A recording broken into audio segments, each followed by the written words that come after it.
In the land where I was born lived a man who sailed to sea, and he told us of his tales of Akira and Dragon Ball Z. I'm sorry. Bravo. Also, I'm Tristan. I'm Miles. I'm Geoff. And this is Quest for the Best, and we've got a special guest today. Dani, introduce yourself to the listeners, watchers, everybody in between. Hello, I'm Dani. Most people know me as linesinmotion, mostly on YouTube, but you can also call me Lines as well, is what people call me as well. So, Dani, we were so thrilled to get you because all three of us independently wanted you for the Witch Hat episode of the podcast. Oh, thank you. Usually when people say influencer, they mean it in a disparaging way. You are an influencer of good manga. You help people get into good manga before it's cool, and I really appreciate and respect that. So, thank you. No, thank you for being a champion for good stuff. Yes. Yeah, lots of good recommendations on your channel. And while our main topic today is mostly focusing on the anime version, inevitably we are going to be talking about the manga to some extent, and that is a good thing to bring up and to have in the back pocket. I also think it should be stated for the record that Dani has one of the best thumbnail games on YouTube today. Thank you. I feel like I'm just going to keep repeating myself, saying thank you. Eminently clickable. I would love after the call to talk about your click-through rates because I'm very curious. Yeah, sure. Yeah. Miles is just a data fiend. Yes, that is his thing. No, but it's nice when you see the numbers really represent that, the thumbnails get people in, or which ones I would be wrong about. Because I make a lot of estimations and guesses and predictions, and I love being wrong more than anything because that means there's data I don't know about. To be fair, when I make my thumbnails, I have one that I typically think is the pretty one. And then there's the one that's is the one that I probably know is likely to get more clicks, which is the one I normally don't want to win on the A/B testing. And it always does.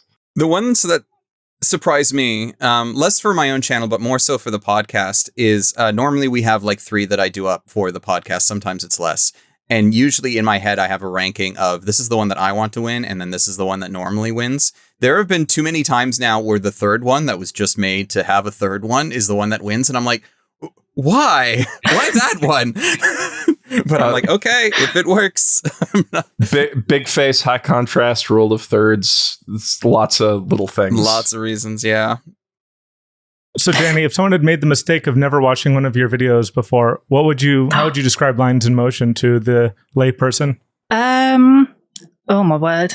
I predominantly cover manga that most often is one that hasn't either been covered much or hasn't received an anime, so it doesn't have a much larger community or fan base than it normally does. Yeah.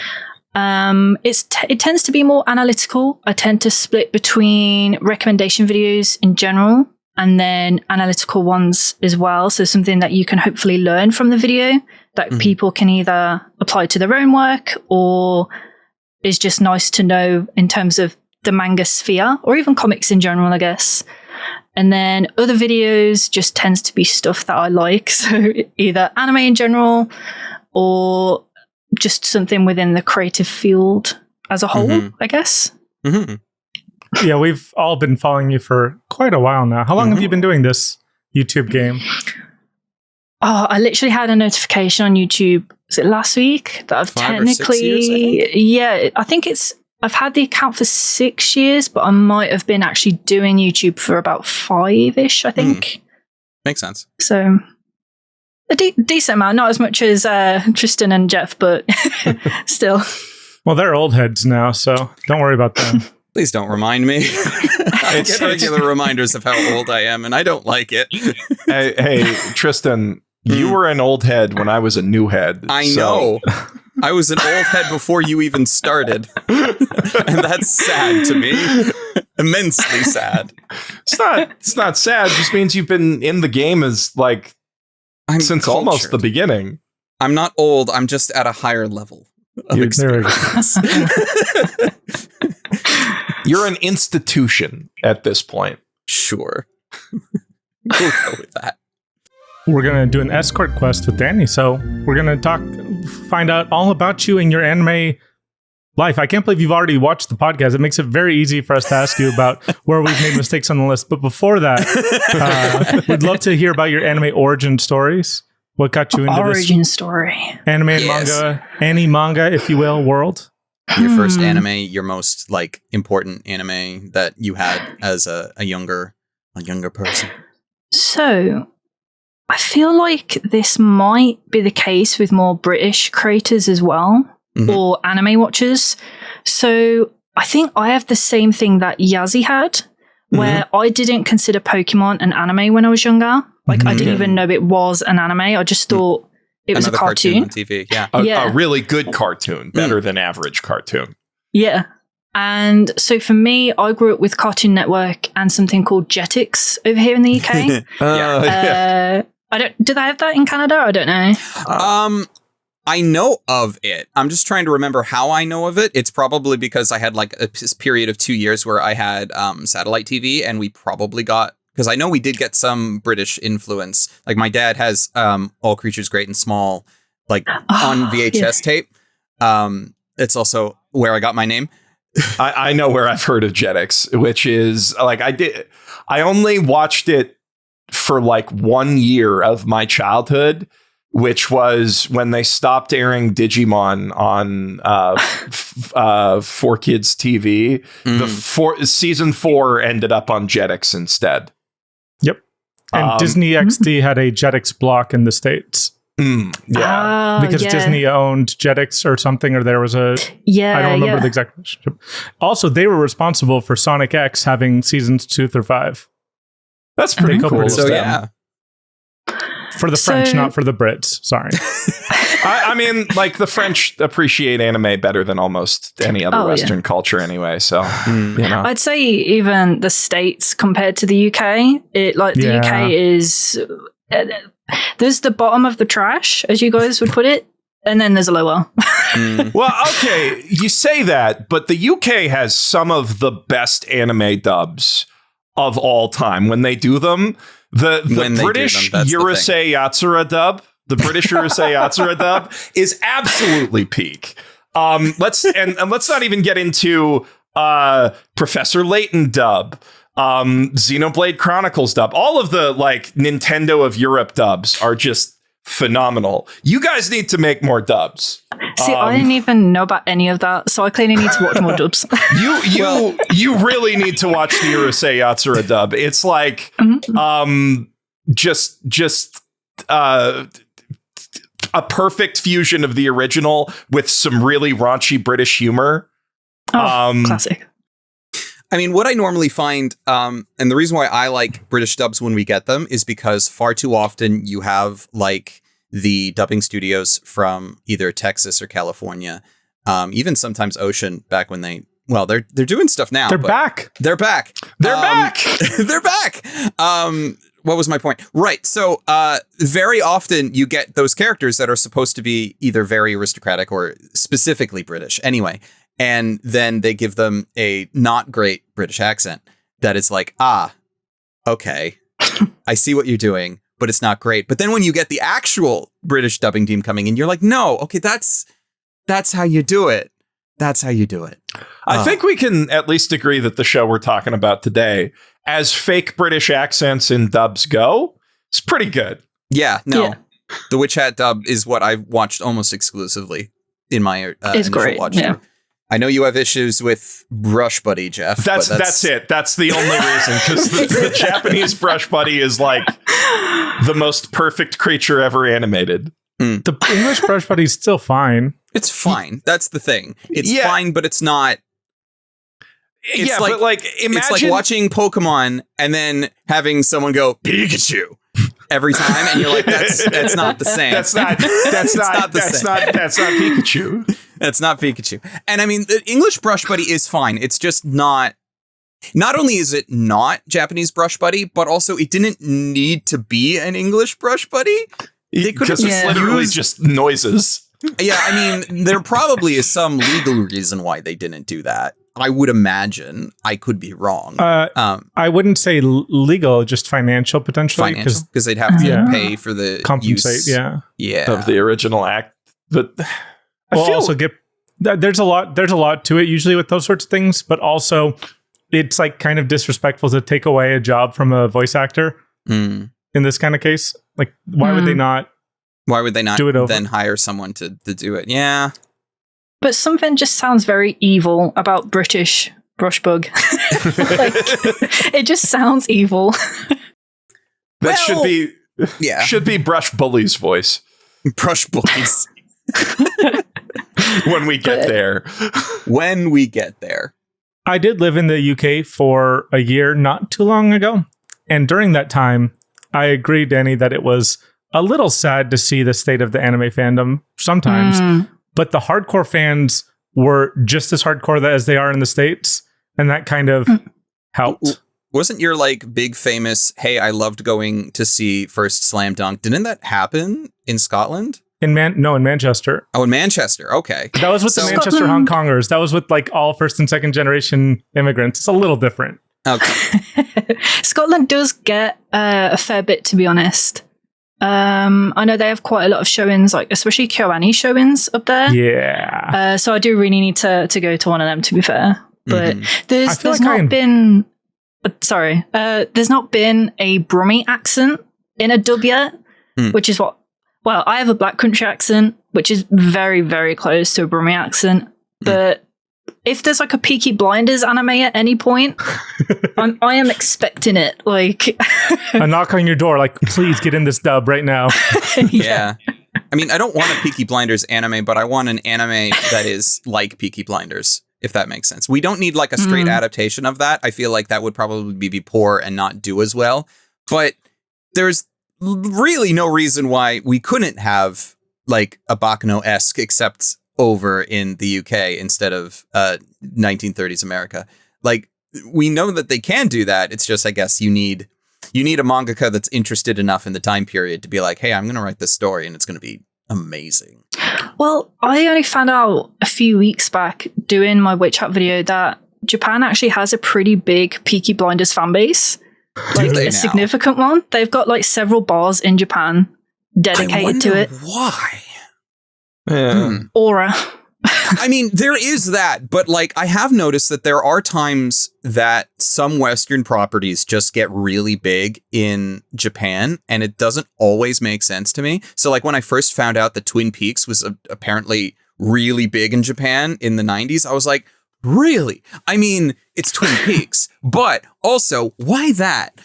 Because normally I would have assumed that there was always like something about like the style that fit very well with like the culture, and it just aligned to a point. I mean, like in Twin Peaks' case, it could just be the first one of the first American TV shows that hit the right level of quality standard for the Japanese audience to like it, you know? Yeah. And I mean, there is also like, I'm not going to call Twin Peaks like a level of absurdism, but like Twin Peaks has this level of WTF and things coming out of nowhere, but also still have some level of sense to it that like aligns with the sort of storytelling that like Juni Ito comes out with. And it's just like, yeah, I'm going to make a hole just for me. And it's like, yeah, there is a certain J-horror logic to it. Yeah, I mean, have you played Deadly Premonition? No, I've seen it played though. I have not played it. I have seen it been played. One has to play Deadly Premonition for themselves, I think, to really appreciate everything about it. But yeah, it's not even the only game I think that references Twin Peaks. No, out of Japan. Twin Peaks is such a cultural juggernaut. It shows up in all the really weird places. Like once we get to Monster, there's a lot of Twin Peaks stuff that Urasawa put into Monster. It's all over the freaking place, and I love Urasawa would love Twin Peaks. Yes.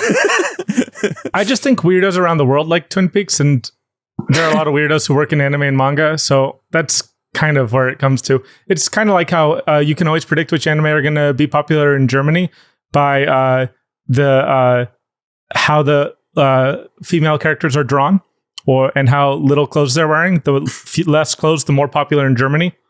Okay, it's an easy prediction market there. Hit me that up. is such a niche knowledge to have. So it's actually been extremely relevant in my professional life many times. I wonder why, Mr. Data Hoarder.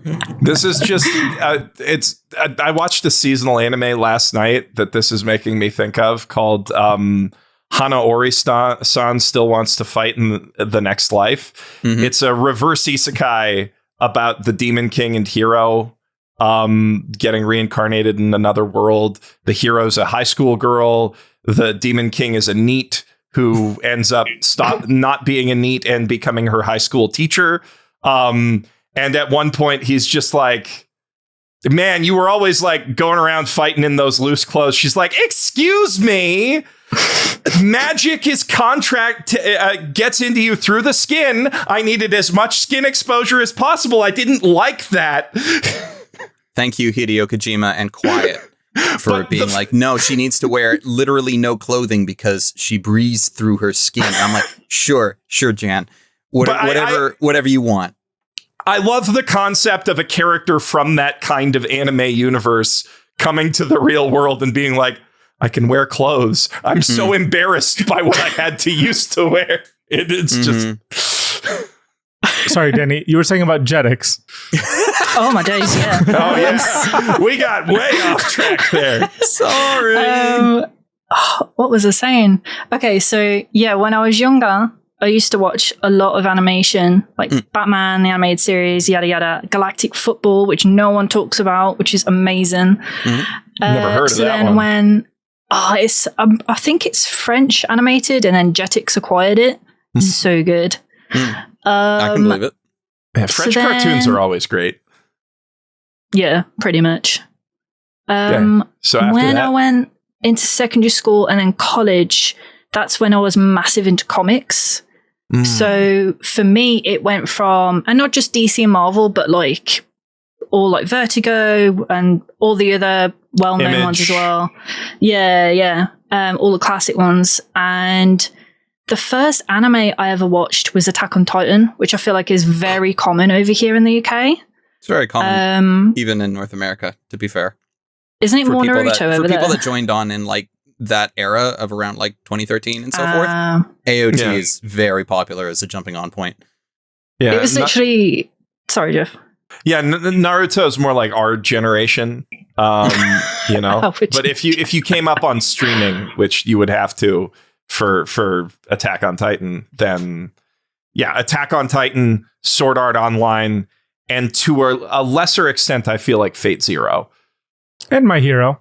And My Hero was a little later. My Hero hit after later, I started my career, just like 2 years in after Attack on Titan.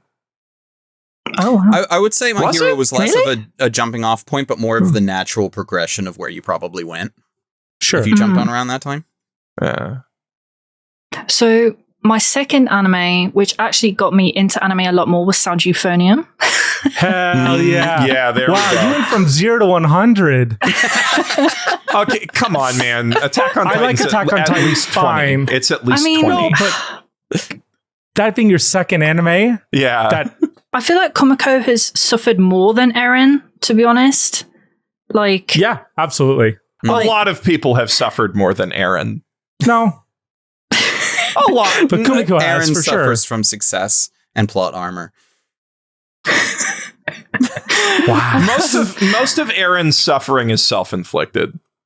Wait, so did you just have really like smart and generous friends who are like, oh, welcome to the world of Japanese animation, let me show you peak? Or did you research it yourself and like, oh, these girls are so cute and wonderful, I can't wait to see them cry their eyes out? And or did you just hit the random button on Crunchyroll and see what popped up? It was the third option, which was people saying that it had amazing Yuri. Okay. So you got lied to. Yeah. But what's funny is that I kind of went into it expecting to like Komiko and Reina, which is the most popular one. I came out of it like in Asuka and Komiko even. Still Yuri, I guess. Still. But yeah, I went from Sound Euphonium. I think my third one was Haikyuu, which I'm not mad about at all. Yeah, absolutely. So in terms of then getting into manga, I want to say it was Bloom Into You was my first manga, I'm pretty sure. Ooh. Which is a pretty good one. Like, yeah, I'm not upset about that being a first. I haven't read the manga for Bloom Into You, but I can imagine that it was good based on the adaptation. Oh, yeah, I'm still upset we haven't had season 2. Incredible. I'd say if you enjoyed the anime, there's no reason you wouldn't like the manga. I feel like it's just your average kind of, it's just taken up very small scenes, and it's finished, I guess. That's a plus for me, honestly. It's a really good season for Yuri right now, actually. What's the name of the one that's airing at the moment? I think you tweeted about it, Geoff. Yeah, so there's I Want to Love You Till Your Dying Day. Which is it's like a magic academy in a castle where they are raising witches girls who are gunslinger girls. So like they're child soldiers being sent into magic war, and they can it's got the literal healing power of Yuri in that they can kiss each other to send magic back and forth to heal each other. Delivering delivering everything that a Yuri enjoyer could want. And you got to appreciate that they're like, this is not bait from episode 1. Although I will say, like, young ladies don't play fighting games. Also, very good Yuri. Bonus if you actually enjoy Street Fighter 6 to begin with. Yeah, but not even Street Fighter fans enjoy Street Fighter. Nobody who plays Street Fighter enjoys Street Fighter. That is the number one rule of fighting games. But I wouldn't say it's like nobody kisses in it, I think, in the manga so far. But that's not necessarily a bait situation. Their spacing game is just too good. All right. And then I think there might be a secret third option in Sayonara Laura. Yes, I need to watch that one. I mean, the tone definitely sets it up. I still haven't watched the second episode since the last we talked, Geoff. But I haven't watched the second episode for that one yet. But the first one does seem to be like, okay, well, you're at least going to lean there. But whether they actually go into it or if it's just bait, I don't know yet. Considering it's all about fish, it could just be bait. I watched episode 2 last night, and there's like more than a few hints. Okay, that it might be going in that direction. I've seen loads of people say like it's that playing chess with a dog kind of vibe at the moment. Like, will they? Won't they? But I'm like, listen, if that dog is skilled, I think there's going to be like. The vibe I'm getting now is there's going to be like a few episodes of her trying to like find heterosexual true love. And then at some point it's going to click for her that she can kiss girls. And then she's going to be like, oh, that's exactly what happened to me. Art imitates life. But yeah, getting into manga for me, because I was such a big comics fan, just felt like a natural progression. I have turned into one of those people that the more manga I read, the less anime I watch. But I feel like that has balanced out quite nicely over the last year or so. Especially because of some upcoming anime that are adaptations I'm really looking forward to. Like Full Night looks like it'll be amazing. The Moon on a Rainy Night's coming up. You got Green Yuri. Got Dungeon Meshi season 2 next year. There was something else. Getting more Apothecary Diaries at the end of the year as well, I think. Correct. Yes, yeah. The movie. The other one? Well, no, I think they did both. There is a movie coming out, and then I think there's the next season as well. I just think I can't remember the order now. I think the movie's first by the end of the year, and then sometime 2027 we're getting the next season. I think that's the order of operations. I could be wrong. I could also be getting it mixed up with other things because I'm pretty sure that just entered my brain along with everything else that came out at AX, and it's very easy for things to get or lines jumbled to get crossed. up. Yeah. I mean, AX announcements were crazy this year, generally. But generally speaking, yes. I mean, I feel like it's hard not to be watching anime right now with how good the output is. But I feel you I would disagree in that there's just a lot of it, and people only have so much time. I'm doing it for a living, and even I'm like, okay, this is a bit much. okay, but like, you agree with me fundamentally that for like, to be a spiritually whole person, you need to be watching Jadugar and Ghost in the Shell and Sayonara Laura and Draw This Then Die and like at least 5 other things this season. And that's just the new stuff, let alone the sequels. Yeah. So no, I agree. No, the quality is high. And that's the problem. There's too much. There's too much good. And I love it. And I'm happy that it's there. I'm just not used to this after so many years of only having like 1, maybe 2 bangers a season, to have like legitimately close to 10 plus bangers after last season, which was also a stupid amount of bangers. Yeah, but if you're a manga reader, you get bangers every week and or month.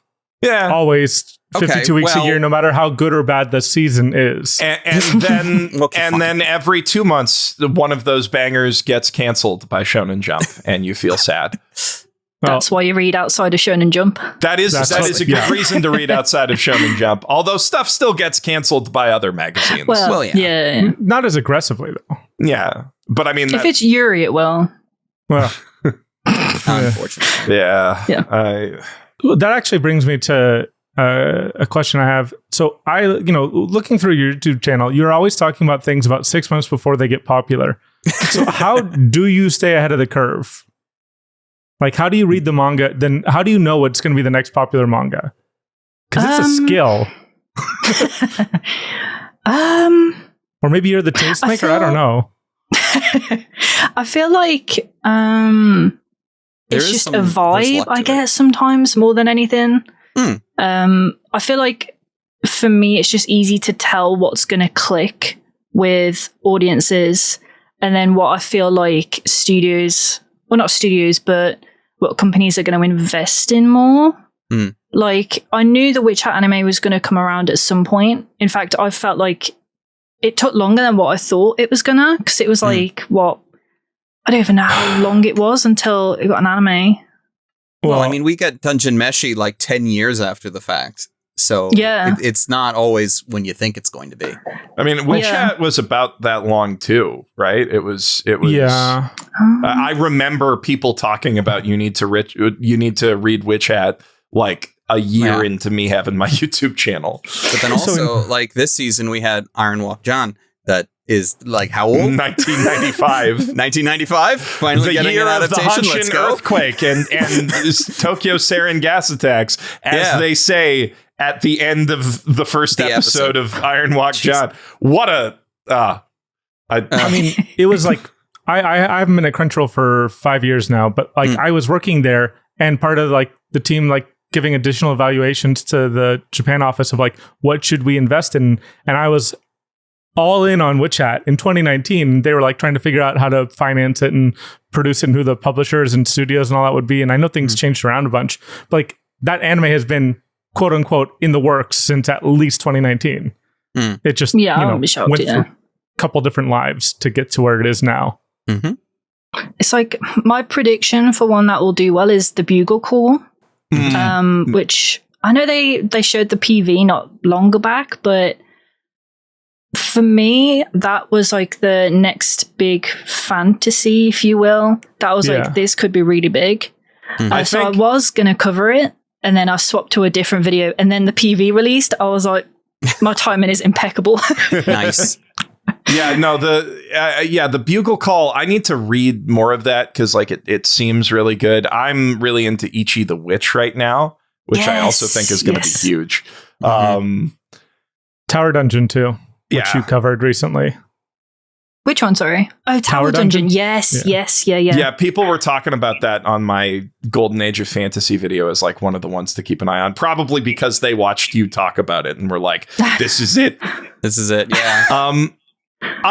So I'm kind of curious. You said you were into comics before you got into manga.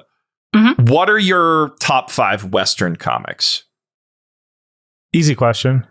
No, not always.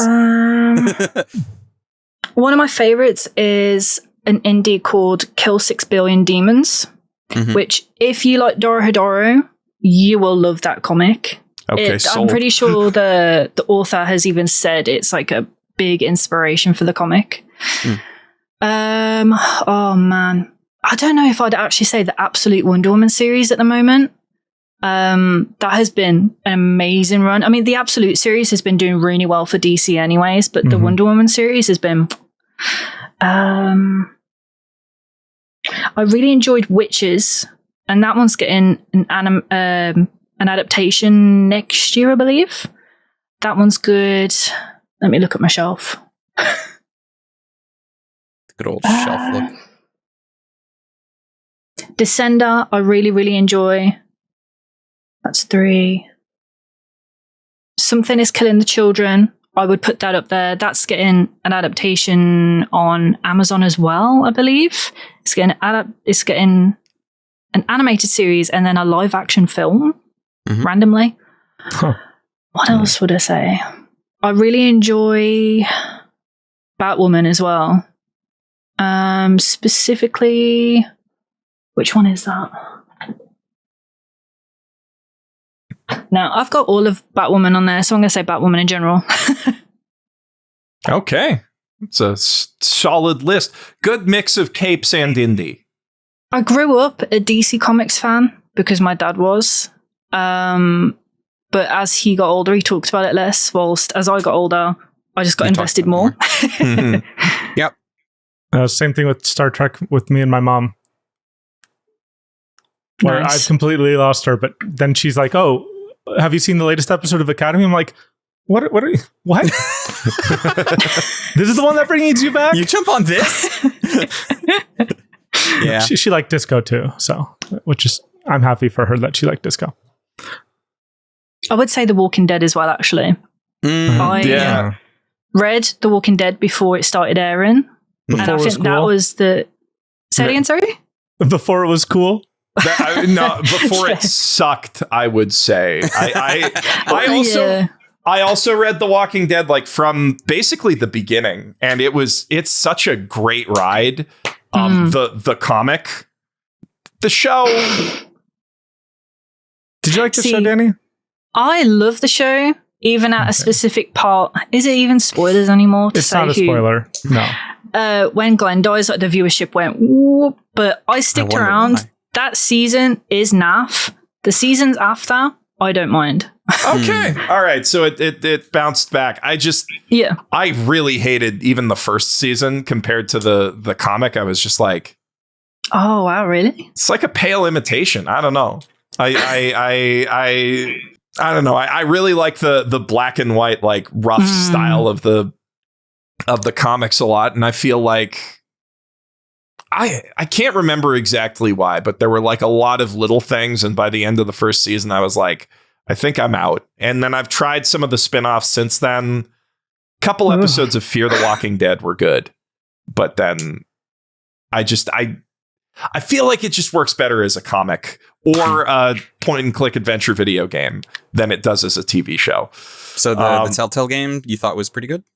I mean, yeah, I think the Telltale game is a masterpiece. Okay. I think it's one of the greatest video games ever made. Yes. But yeah, Walking Dead rule. What a great run of comics. So how do you find new comics to try out? Because to get to the cream of the crop, you have to go through a lot of chaff, I'm sure, right? I think it helps the friends I have IRL, if you will, are comic fans. They don't really read manga, unfortunately, but I get recommendations from them and back and forth. In terms of finding where to read stuff can actually be a little bit difficult. Sure. ironically, I'd say how manga has slightly gotten easier to find where to read legally and stuff. Comics is still, especially indie stuff, is still a bit harder to read. Like, if I'm recommending something to someone and they're like, oh, where do I read it? I'm like, you might just have to buy it physically, which to some people is just I'm not doing that. Yeah. Which, it is what it is. But manga, especially if you're a Shonen Jump fan or if it's with Viz, it's so much, at least in the English sphere anyways, it is a lot easier. But yeah, I mean, $5 a month to read like literally everything in Jump, and then another $3 to get like a bunch of cool stuff. Yeah, I mean, it's a bunch of different imprints, but like everything from Takahashi, everything from Junji Ito.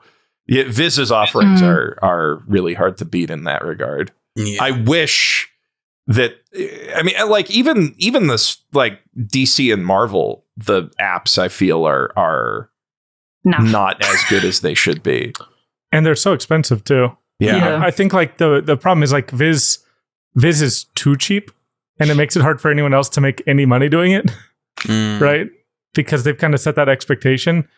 But at the same time, it is such a great value that you'd be stupid not to use it. Yeah. The only competitor I know of is K-Manga, but that has its cons and pros with that one because it's like a coin-based system. Yeah. Which there are a couple of things like that, like Manga Up, and does Bookwalker have their own app? I don't remember. Yeah. But Bookwalker, you just buy books directly. Yeah. Like you buy the ebooks. It's not a monthly subscription thing anymore. Which I kind of prefer in a lot of respects, just because you get much higher quality scans and as long as you're able to like kind of taste, or you already know. So like finding what you want is much better on the Viz app, because it's like if you already have access and you already got a subscription, you're just like, okay, well, what's this? Click. I'll give this a try. Yeah, I'll read a couple of chapters. But for something like the Bookwalker that you have to buy volumes, it's like, well, I need to know that I want the volume before I'm gonna go and buy a whole volume. And it's good to, if you do know that, yes, absolutely, the scans are better, and that's definitely worth it. It's just a matter of you need to get to the point of knowing you want it. Yeah. I mean, I read all of Witch Hat, for example, on the Bookwalker app, and that was a great experience, but that feels fucked up, actually. Why? I think you should read that in paper and ink. Like the Grimoire editions are Grimoires. I've got them. Yeah. Amazing. I've got them. But you should read it that way to feel the ink on your fingers as you're reading it. Feels important. Just let me reverse import every volume of Witch Hat to Japan. I mean, you can actually get them in Tokyo pretty easily. Yeah, you probably could. And not only that, you have access to ways of getting all of the art books that are so beautiful. Yeah. Way better than we do. You could just walk down and buy them. I'd also just like to make a general podcast rule that you can't complain about accessing anime and manga while you're living in Japan. It is less convenient in a lot of ways. I'm just going to say that. You're learning Japanese too. You have no excuse. Dani, I will tell you a story. I'm not learning Japanese very well. One time I went out to dinner in Geoff's neighborhood with him and 2 translators. And guess who had to order everything? Guess who doesn't speak a word of Japanese? In Geoff's neighborhood. But they're text translators, not like interpreters, you know. I mean, they don't speak. I ordered you pizza. That one time, but before that. Thank you. That was really good pizza. No, but like that was also a funny night when I was ordering the food, because eventually they asked a bunch of questions like, why are you here in this random town, like place in the middle of nowhere? And Geoff's like, oh, I live here. And he's like, why? And Geoff's like, oh, I don't know. I guess it's because I'm a YouTuber. And then the guy like looks and he's like, oh my God, you're a real big YouTuber. And the dude takes this like anime figure from his shelf and gives it to Geoff as a trophy. No way. That's so nice. Yeah, I love that place. I have not been back there as much as I would like to, but you know, it's just the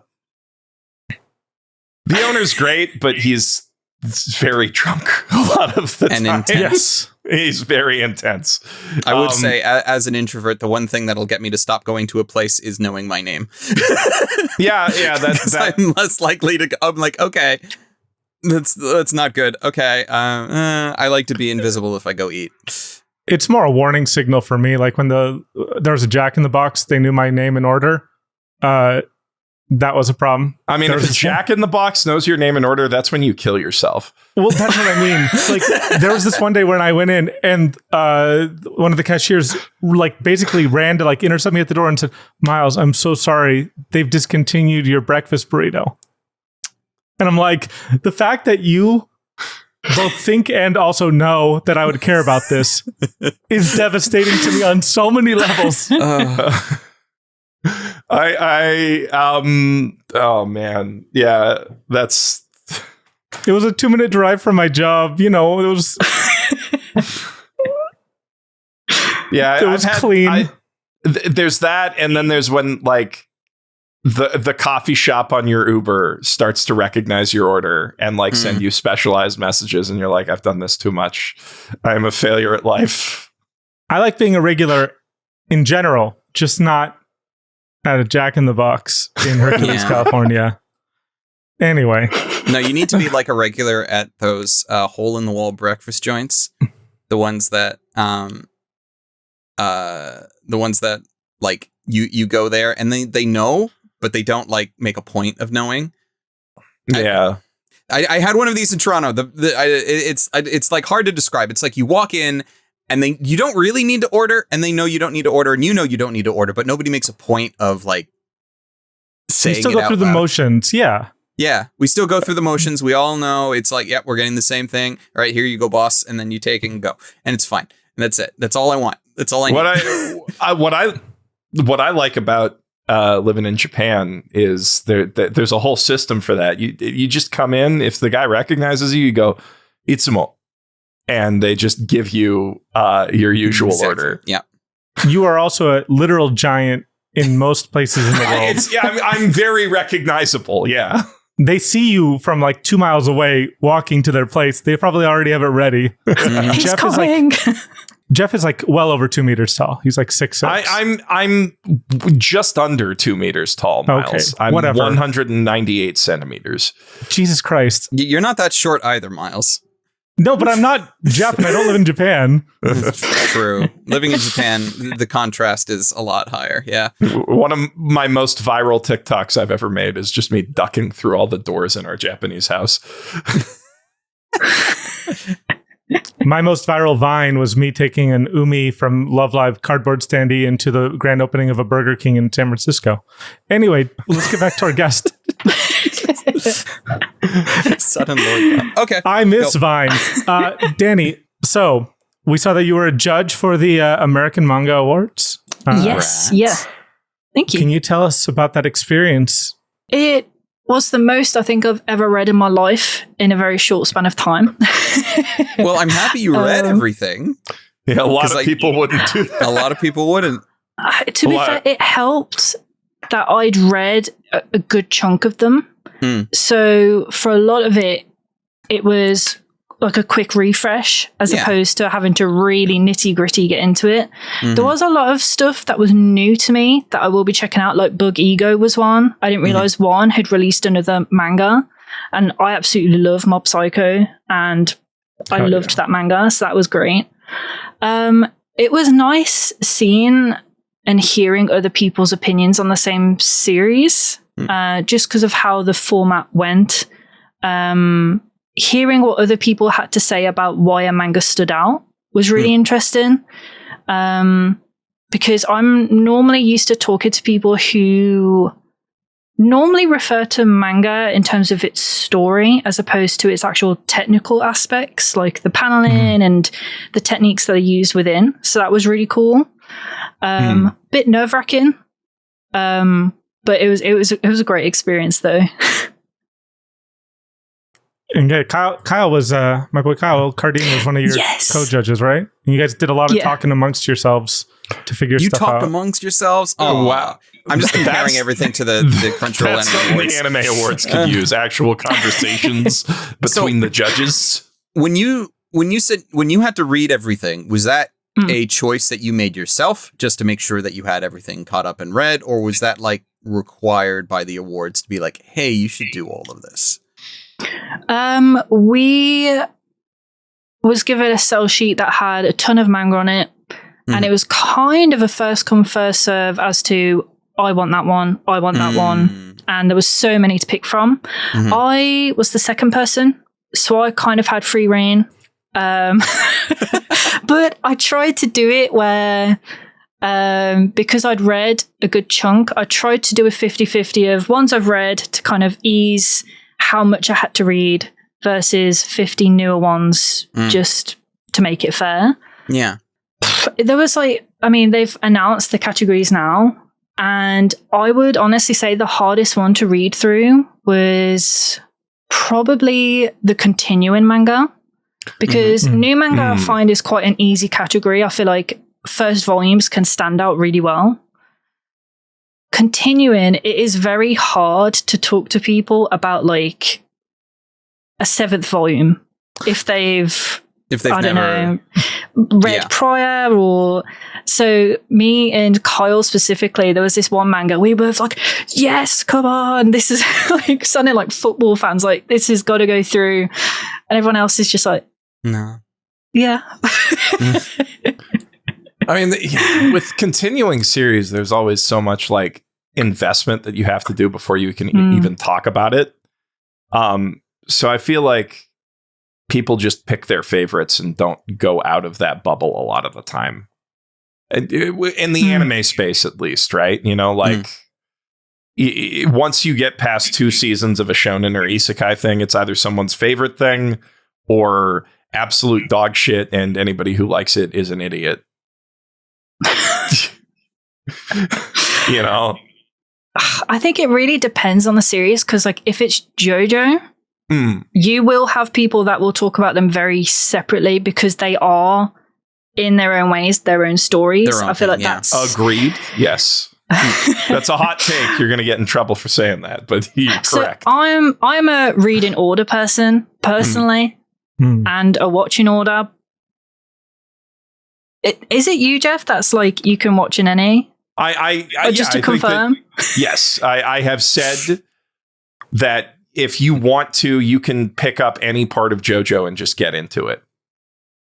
And that is what I think one of the biggest strengths of JoJo as a enduring brand is the fact that like it could peter along for like a couple of parts as just like a pretty good Fist of the North Star type thing, and then completely reinvent itself and get a much larger fan base. And like, that's why JoJo still exists today. So I think, I would say that like, ironically, I wouldn't say part 3 is one of the best ones to jump into, even though that is far and away the most popular starting point for the Japanese audience. But like, I would say like part 4 is a pretty good jumping on point. Part 7 obviously is like a completely clean break. 7's a clean break. I think 5 is a pretty good jumping on point as well, because it doesn't have as much tie downs to the issue is that the finale of 5 is like 50% fan service. Yeah. You know, like if you don't know who Polnareff is, it doesn't hit nearly as hard. I don't know about that. They kind of built him up even within the you're right. Araki is really good, I think, at compartmentalizing the story and making it so there's only a few things that feel like a reward if you have read the other things. Yeah, so like you can go through Diamond and not have read or watched part 3, and it's like, yeah, if you went through part 3, you know Jotaro Kujo pretty well, but like you can go through part 4 and what he's needed for. Same thing when he shows up in Stone Ocean as well. It's like what he's needed for, you're given. Yeah. Is it nice to know more and have read part 3? Absolutely, but it's not like required. Yeah. That's basically my stance too. Getting the hot water for that one. I mean, if you are going to read JoJo and you already know that, you might as well start from Phantom Blood and go all the way through. But like, I can at least agree that like a starting point just to be like, will I even enjoy it? Then jumping in anywhere has its merit. But it's like, if you already know you're locked in, it's like, might as well start from. Yeah. But I mean, most people don't know that they're locked in when they start something like JoJo. Right. Yeah. And like, I do And think Phantom Blood is, it's Phantom Blood. Phantom Blood is sick as hell. The anime makes it easier to get into Phantom Blood because it shortens it and significantly dramatizes it, brings the style and then part 2 up is to part date. 2. Part 2 Battle is Tendency is great. I love Battle Tendency so much. Top 3 JoJo parts still, I think. I would say, like, for me personally, 7, 4, 2 is my top 3. Interesting. It's really hard to beat Steel Ball Run. I think that Steel Ball Run is like one of the greatest manga ever written, start to finish. So great they were able to only adapt one episode and be like, yep, that's all we got. And it was the top rated anime on MAL for a while. That one episode. Not that means anything, but it means that you talk about it at least 3 times on the podcast, and not you specifically, but like we've brought it up like 3 times at this point because it does mean something. It does infect the fandom, and also what it infects most is not actually the core fans, but the people who are on the outskirts of anime fandom who are like, oh, anime fans think this is the best anime of all time. How weird.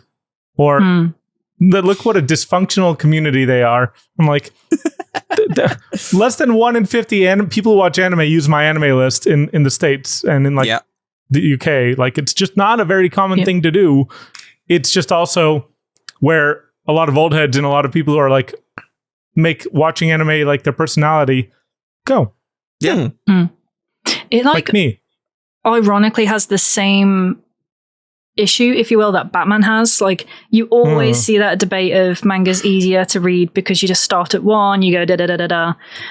Batman specifically, for you can look at 1 and then it's like you've got how many years worth that you could read from. So you normally just have to like Google like what is the best arcs to read? What are the best specific what are the best authors to read? Yeah, writers. Yeah, it's not as simple as just just go get Detective Comics #1. It's like you'd be there forever. Yeah. But I think Geoff does have a point that in some ways that can have its strengths. Like the Absolute Batman series at the moment is some of its best-selling comics, I think, that it's had, and I would say you can start that without any prior knowledge. Yeah, I mean, Batman. Like my experience getting into Cape Comics, like when I was a young teenager, is I read like a couple random Spider-Man comics. I liked them a lot. I watched the Spider-Man animated series on Fox Kids, and I liked that a lot. But then Ultimate Spider-Man hit, and that was like a new jumping on point, right? And that really like made the difference for me going from a kid who likes Spider-Man to a genuine fan of the comics. I still got to read more of the classic comics, but like, I mean, they've got those high highs, but then there's the brand new days. The latest run of DC Comics has been, I keep getting recommended it, this new universe they've done. Doesn't it kind of circumvent or like riff on your expectations a little bit? Like, so if I've just watched like Batman the Animated Series, that's good enough context for me to go in and like have my mind blown? I would say so, because I have some friends who were Marvel only, which is so weird to me. You don't normally hear of Marvel only comic readers. Like, it's normally DC only you'd hear. Yeah. But weirdly enough, they were both Marvel. I told them, read the Absolute Batman series, and they absolutely, if you will, loved it. But I was going to say that to link in with Witch Hat, I've known a couple fans now who have read the spin-off first before the main series, not realizing it was a spin-off. Wow. Okay. So I'm like, imagine going from like this kitchen spin-off and it's like really, fluffy and slice of life, and then you get to the main series, which kind of gets darker a little bit as it goes on, and is nothing like that. I was just talking to someone who watched Georgie and Mandy's first marriage on CBS, and they did not know Big Bang Theory existed because they just have blinders on in their life, I guess. Yeah. But that is a spin-off of Young Sheldon. So they watched Georgie and Mandy's First Marriage, then watched Young Sheldon, and then They went back and watched Big Bang Theory. Oh, jeez. Oh my which days. is just, why are people like this? I mean, And I spent my Saturday spending time with this person, but it was for a football game, so it's a little different. I would not willingly subject myself to any of those TV shows. I've heard Young Sheldon. Young is Sheldon's good, fine. Yeah, but Young Sheldon's totally I fine. still like, in my opinion, why watch Young Sheldon when I could watch Arrested Development, Community, Scrubs, what if you've already watched all of those? I would rather watch those again than watch something written by the guy who wrote the Muppet, the Bad Muppets, the Disney Muppets, or Young the Sheldon, ABC Muppets. I haven't seen that much of it, but what I've seen is it's a totally serviceable sitcom. So if you are in the mood for that, it is, which I consider Scrubs about 50% of the time to barely be that. Yeah, but Scrubs has the janitor. Yeah, no, I know. I love Scrubs. Don't get me wrong. When Scrubs is good, it's extremely good. But yeah, that's what I'm saying. You know, you just got a lot of perfectly serviceable sitcoms. And then, like, most people who watch Young Sheldon have not yet watched Psych, which is the greatest sitcom in American TV history. For people who haven't seen the Cheer spinoff that takes place in Seattle that I'm not Frasier. Frasier's all right. Frasier's pretty fucking good. Frasier's all right. Psych is... Do you know what Psych is about? Oh, boy. I mean, if we're going to count, like, Faulty Towers or something as a sitcom... Okay, no, Britcoms are different, right? Because those run for, like, 6 episodes. Those are limited miniseries. Obviously, Faulty Towers is peak. Obviously, Garth Marenghi's Dark Place is peak. You know... Like, the BBC just produces good stuff. It's a completely different media ecosystem. I'm saying... There's like 80 Jeeves and Wooster episodes. Released very slowly. Actually, not really. It was over 5 series. Yeah. They just renewed it a lot. Yeah. Yeah. But, oh man, this is This is making me think there's this really good... It was an HBO drama. I forget what it's called. I can't remember. The Wire? No. The Sopranos? No, it was an HBO dramedy. Pushing Daisies? It's about 2 British BBC writers who come to Hollywood to write an adaptation of their very successul BBC show starring Matt LeBlanc. I know what you're talking about. I just don't remember the name. Yeah, I can't remember the name either, but it is extremely funny. Anyway, we got well off the topic. The main thing is nobody should watch Young Sheldon. Nobody should subject themselves to the Big Bang Theory. Whatever. This is the spiritual rot infecting America. No, this is fine. No, this is like this is so benign. It's kind of like the isekai titles we watch. Like, it's just fine to watch things that aren't like thoughtful peak media. For us, what isekai is to us, like reality TV is for other people. It's just different strokes. And soaps are peak. Like, I respect anyone a lot more who watches soaps. Yeah, no, because they're getting like good melodrama all the time. Like, my parents were hooked on Coronation Street. Really? Yeah. Wow. Thing is, like, you'll have someone like my mom who not only used to watch British soaps, but also the Australian ones. Mm-hmm. So Home and Away, EastEnders on top. Like, these are like shows that rival, if not are more than One Piece in terms of episode. Well, yeah, surely going more than One Piece. Corey Street's like 3 times One Piece. like they will never die. Like, ever. Coronation Street was like, at its peak, it was like an episode a day every week, right? It's like still 4 times a week, I think. Yeah. I think it's close to that. I don't think it's every day because it has to fight with Emmerdale and EastEnders. But like 4 days a week, which is like, it's mad. Yeah, like that's if you're on holiday for 2 weeks, you have to catch up on like a season's worth of anime. Yeah. That's how I learned what reverse mortgages are, because there was a whole arc about some nefarious real estate bastard in Corey Street buying up all the old people's homes out from under them. Yeah, it sounds about right. I can't lie. That would be an interesting isekai. Like, I got isekai'd into a British soap and I can't escape.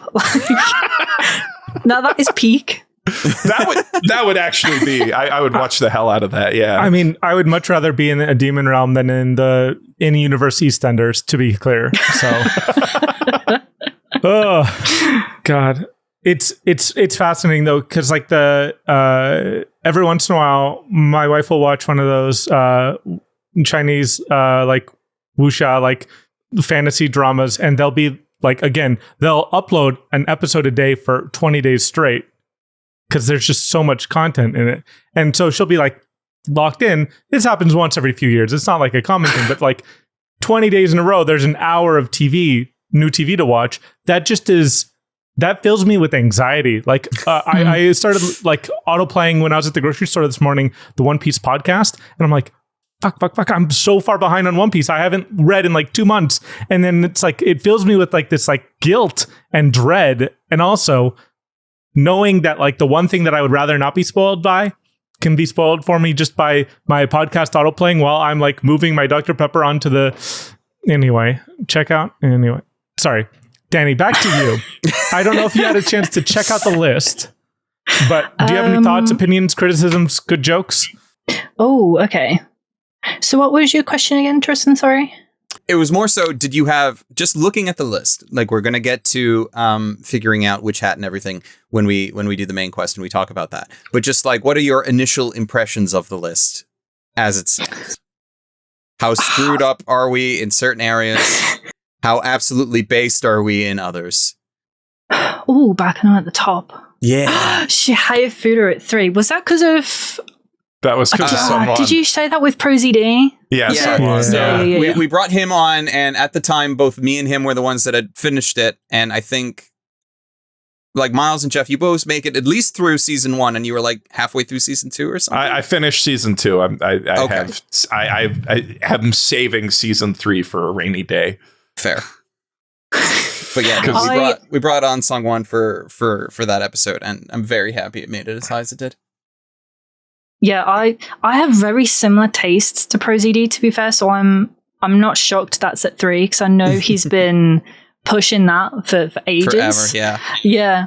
I don't think your list is that... Dungeon Meshi at 23. I mean, I'm telling them to move it higher, but like the reason it's down there is specifically because it's only the first season, and we haven't gotten to all of the peak, right? Like I personally feel like as soon as we get to the succubus episode, for example, that it's going to jump at least a couple spots. There's like a chapter that's in general, if something is lower than expected, it's possibly just because we're trying to base it only on the anime that we have been given. So yes, Dungeon Meshi absolutely will probably go up once we get more of it, but it's just based on the anime we have now. This is where it is. I don't think this is that bad, to be honest. Well, I say that bad as if I was expecting it to be awful. I mean, we did phrase the question like, what did we do wrong? What did we do wrong? Implying that we've done something wrong and that our list is not objectively peak. The only one that strikes me as... Is that the one I'm thinking of? Oh my god, no. I was thinking Tokyo Godfathers was Tokyo Revengers then. I was like, But Princess Tutu at 9 is a great call. I thought memories so too. Is good. I saw the Yokohama one. I agree with it being at 15. I maybe would put it a little bit higher, but I don't know if that's my manga bias coming through. I mean, it was hard to not actually bring that in. Yeah, that's the weird one where it's just like the manga is absolutely superb for Yokohama Shopping Log, but it's like the OVAs that we got aren't bad. They're phenomenal, especially for when they were made. but it's also just like so few, such a small peek into what the manga actually has. And it's like, no, we really should only base this off of what we have. If we made a manga list, it'd be very different. I actually don't mind this list. Okay. I think the only one I'd probably have lower, and this is purely from just because I don't vibe with it, is Konosuba. But I think that's Fair. more I can't vibe with the humor kind of thing. Yeah. Not your cup of tea. Yeah. Yeah. That's fair. Other than that, I don't know, like Danny, that's so nice. Eccentric Family I would have higher. I agree. As I agree. Like, that is very low. Especially when you have, where was it? Sentenced to Be a Hero at 24. Would I even swap that? I'd even have it higher than that myself. See, ReZero, I need to watch, which I know is probably like gas-worthy, shocking for some people, because that's like a very popular one. It is. I mean, yeah, especially as somebody who likes fantasy as much as you do, I'm a little surprised. I've just never gotten around to it yet. It will. And with every season, it's becoming harder and harder because now there's more and more episodes to catch up with. It's becoming a soap at this point. It's the thing is, I all but guarantee that when you watch it, it will consume about a month of your life and you'll come out the other end with some content. That's the kind of show that it is. Other than that, though, I don't. Yeah, I mean, this is a pretty good list. Well, thank you.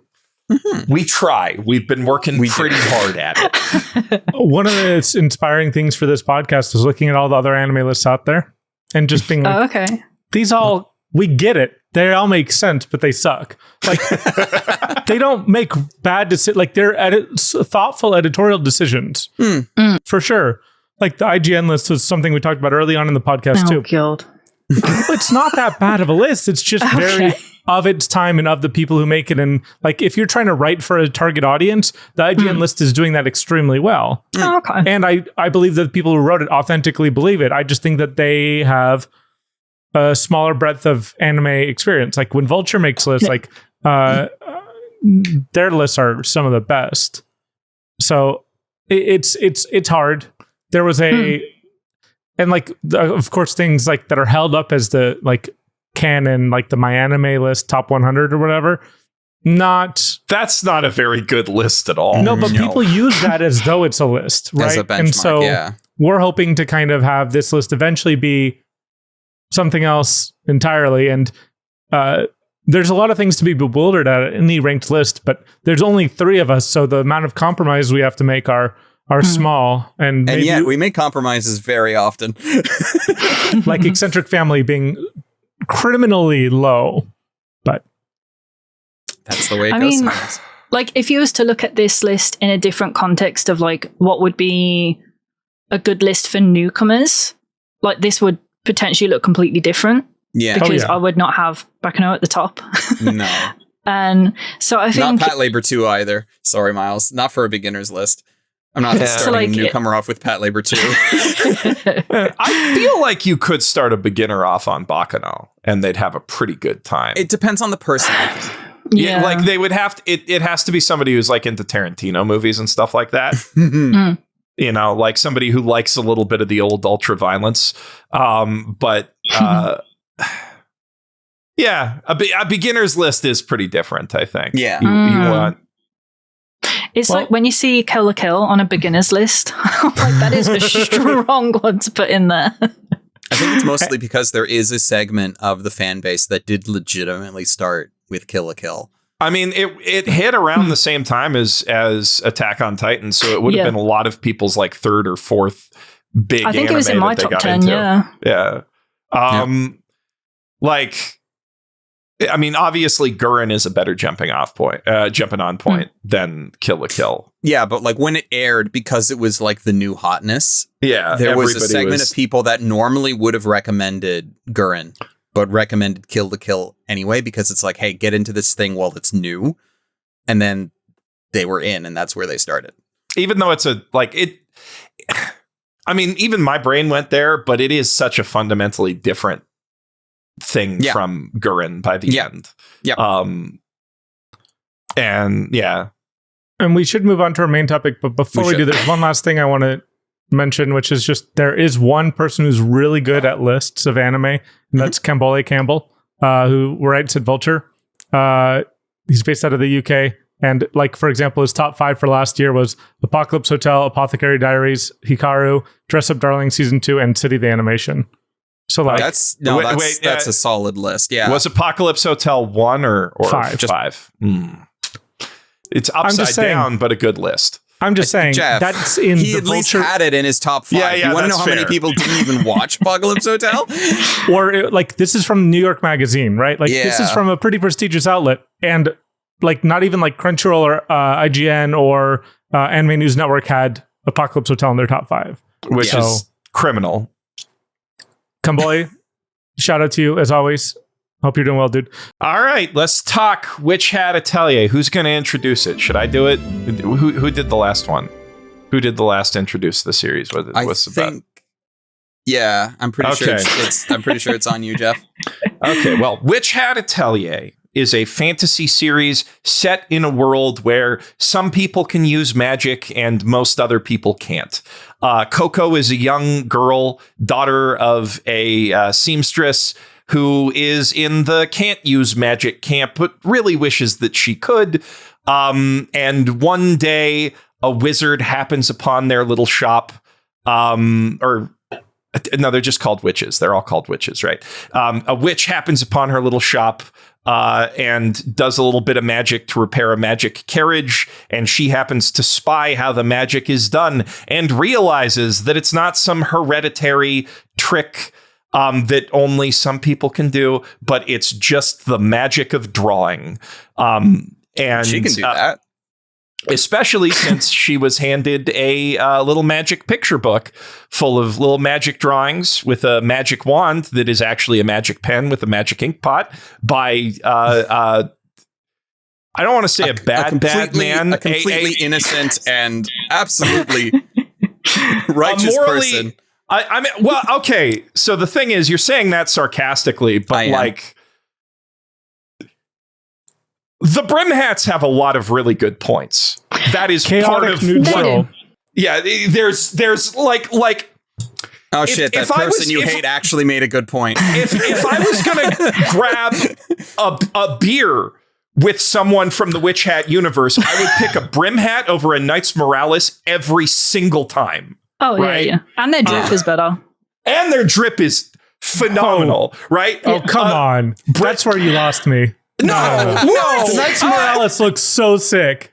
The thing is they look sick in profile. Miles, your liberal is showing. In general, like in some respects, I do agree with Miles. It's like in profile, I think the Knights Morales do look better, especially as a group. Like you get like the squad, and that's great. But it's like individual Brim Hats. Yeah, for personal brands, Brim Hats can't be beat. You know, there's Eyeball Hat guy, the guy who gives Coco the book. Iguin. Iguin, yeah, I think that's his name. And like the guy, what's the one we just saw at the end of this season, Sasaran. Yeah, great. Yeah. Big spoilers for certain characters who may get Brim Hat drip later, or hypothetical Brim Hat drip that appears in one very, very ominous panel in very close to being adapted, like within the first couple episodes of the next core. We're going to see some sick Brim Hat drip. If you look at the PV stuff for next season, Coco in a Brim Hat outfit looks pretty sick. That's what I was trying to not directly spoil. It's in PV. I don't care. If it's PV and directly a thumbnail, I don't care.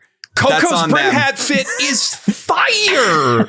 And then big spoilers, big time spoilers. I won't even say who the spoils are, but Dani, you know what I'm talking about. You know who I'm talking about. Yeah.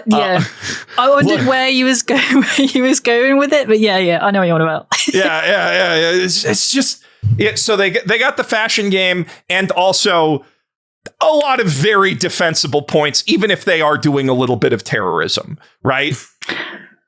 It's just a little bit. terrorism. To kids. Like, mostly. Just doing a little bit of human experimentation on children. But for the greater good, maybe. I don't know. I've heard a lot of people make those arguments, in history. Okay, well, I'm sorry, go ahead. Okay, but like most of those people Let Dani talk. are not fighting against an organization holding back the literal cure for cancer. Okay, some of them are, and they're also justified. Let Dani talk. See, like, I feel like, how do I say this without sounding weird? They could have been more evil. Like, they could have set out like a dot to dot, those drawings that you could do, sell them out to kids with some ink, and then walk away. Cause havoc, you know what I mean? We'll connect the dots. Yeah. Yeah. That would be, I mean, they left Coco to figure it out for a while. Kind of got off track with the summary. Anyway, her mom turns into a rock and she gets adopted by 2 gay dads who teach her magic. And what a way to describe like 10 chapters in a sentence. And she's got 3 new sisters. One of whom is like angry autistic, one of whom is quiet autistic, and the other one is just very friendly. Autistic, yes. Very friendly autistic, yeah. The spectrum is more of a 5-dimensional thing rather than just a line. It's like a kaleidoscope. Yeah. I was expecting a Sasuke autistic, I can't lie, 'cause I saw that parallel quite a lot. I can't lie. With Agat? Yeah. She's got that edginess. The Uchiha-tism. But she's already so much more interesting than Sasuke. Well, yeah, because even just within this core. Sasuke would not be like, hey, Naruto, you really want to be the best? Hey, you need to go and do this thing that'll probably kill you. Have fun. Let me close the door behind you. It's fine. Like, Agat was pretty bitchy at the start, and I loved her for it. I did fear how anime onlys would react to a character because any manga reader loves her. Like she's up there as a favorite, but she has a rocky first few episodes, and you just have to remind people like she's like 11 or 12. Yeah, she doesn't know what she's doing. People are allowed to make mistakes. I mean, yeah, that's a fair concern with anime fans. Made a pretty big mistake, so hey, literacy is a little lower among anime fans compared to manga fans, and it's already not great in the manga community. I had read the first 4 volumes in 2019, but literally couldn't remember anything about it except for that I thought it was extremely good. And that Agat was my favorite character. And so where did volume 4 end again? It's pretty close to where the anime ended. That's what I thought. Yeah, okay. Yeah, the anime ends, I'm going to say like, I don't know if this is spoilers or not, but I'd say like 85% of the way through an arc. It is. Yeah. I'd say it's an awful ending. I can't lie for like anime onlys. We'll get there. We'll get there because that's the end, and it is definitely worth talking about. And I want to talk about that. But there's a lot of shit that goes on before that, and by shit I mean good shit, very good shit. Because so Dani, yeah, we brought you on to talk about this. Why should people watch? Why is this a great show? Why is this a great piece of media? Why should people watch? Why not? Why do you love it? If I'm trying to look at it purely from an anime only perspective, because I feel like if you've read the manga, you have a lot more. Like as a manga, it's some of the best of its medium. So trying to look at it as an anime only, it can be a little difficult because instead I have to think of it like it's got a very original story where normally with magic in fantasy, it's very, you have to by the numbers build mana or it's literal, not power scaling, magic scaling, I guess. The more gamification systems. Whereas this, I feel like is much more related to not art. I guess it is art. I guess Drawing. I mean, it's kind of like the whole Shirahama's whole philosophy on art and what it, like magic is art and art is magic in that sense. And the whole message of like nobody's born good at magic / art. You got to work at it, and that is anyone can cook. Anyone can cook. Yeah. What the anime adds, I think it's got a great soundtrack, beautiful soundtrack. The dub, which we've mentioned, which I think is one of the best I've heard in a while. Certainly, like one of the best dubs that I've listened to in at least 5 years. Yeah, there are some Dungeon Meshi is also an exceptional dub. In the last 5 years. So maybe that's not necessarily true, but I don't really want to compare those two dubs too much, because I feel like then you start getting into comparisons of the work themselves, and they're pretty on par in a lot of different ways. But like for me, it's rare to want to watch an anime in dub, especially nowadays.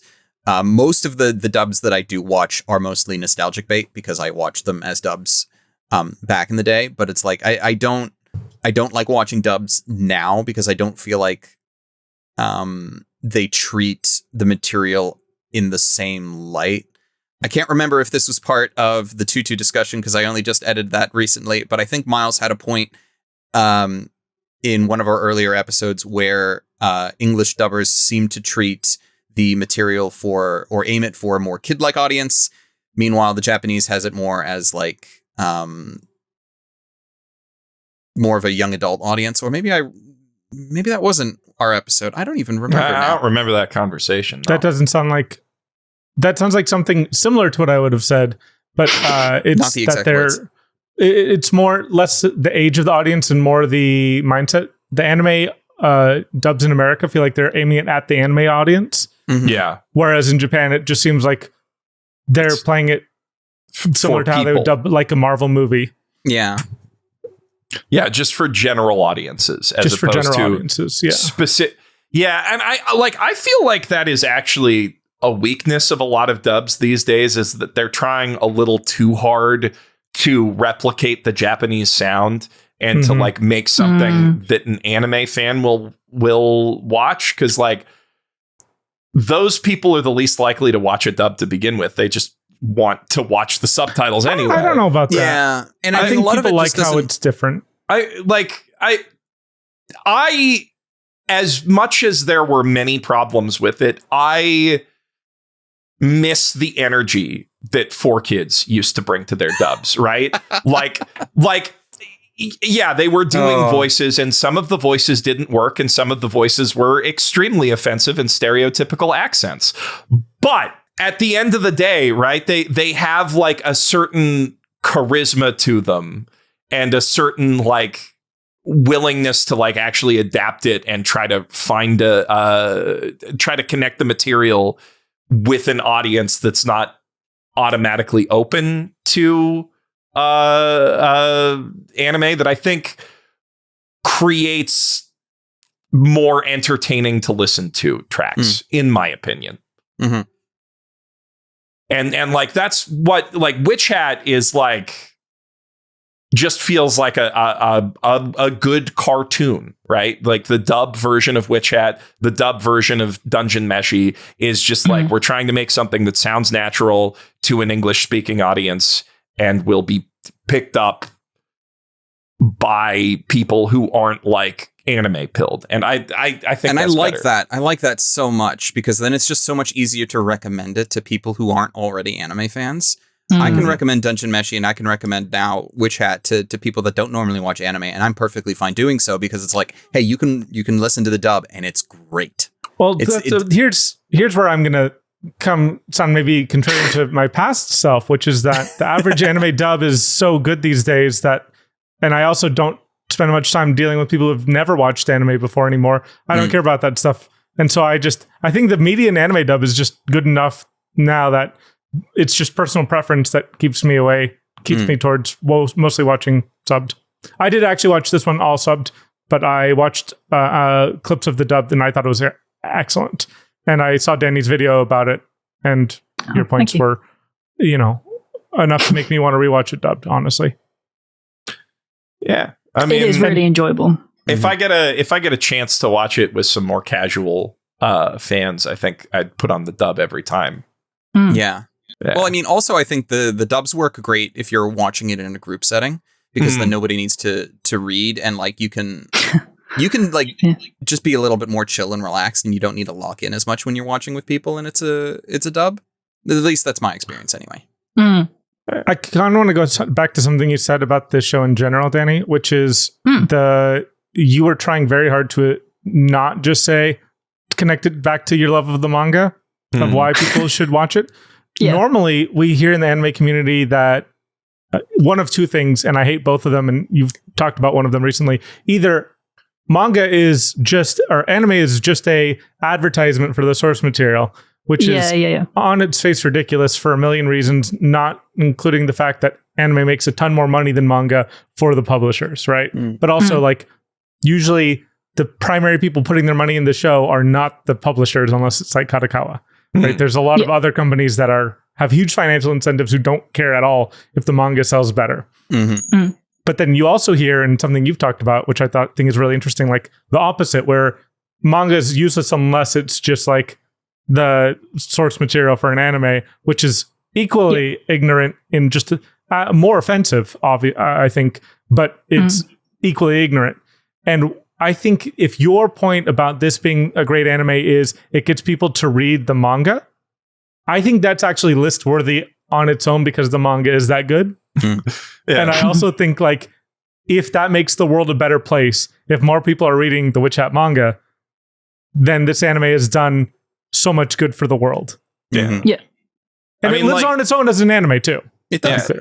I mean, I am like shocked by how well it works on its own as an anime. That's what really struck me about this particular adaptation. And I was anticipating it was on the short list of unadaptable manga. Yeah.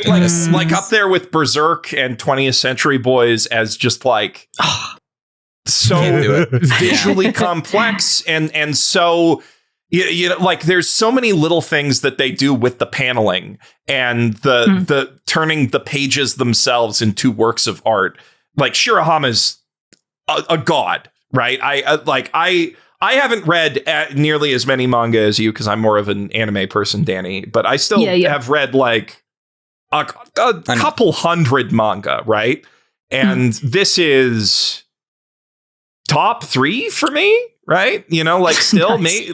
And I think it's the most beautiful one. Right. Like I think in some ways, I would say Chainsaw Man is a little more innovative in terms of how it handles paneling sometimes.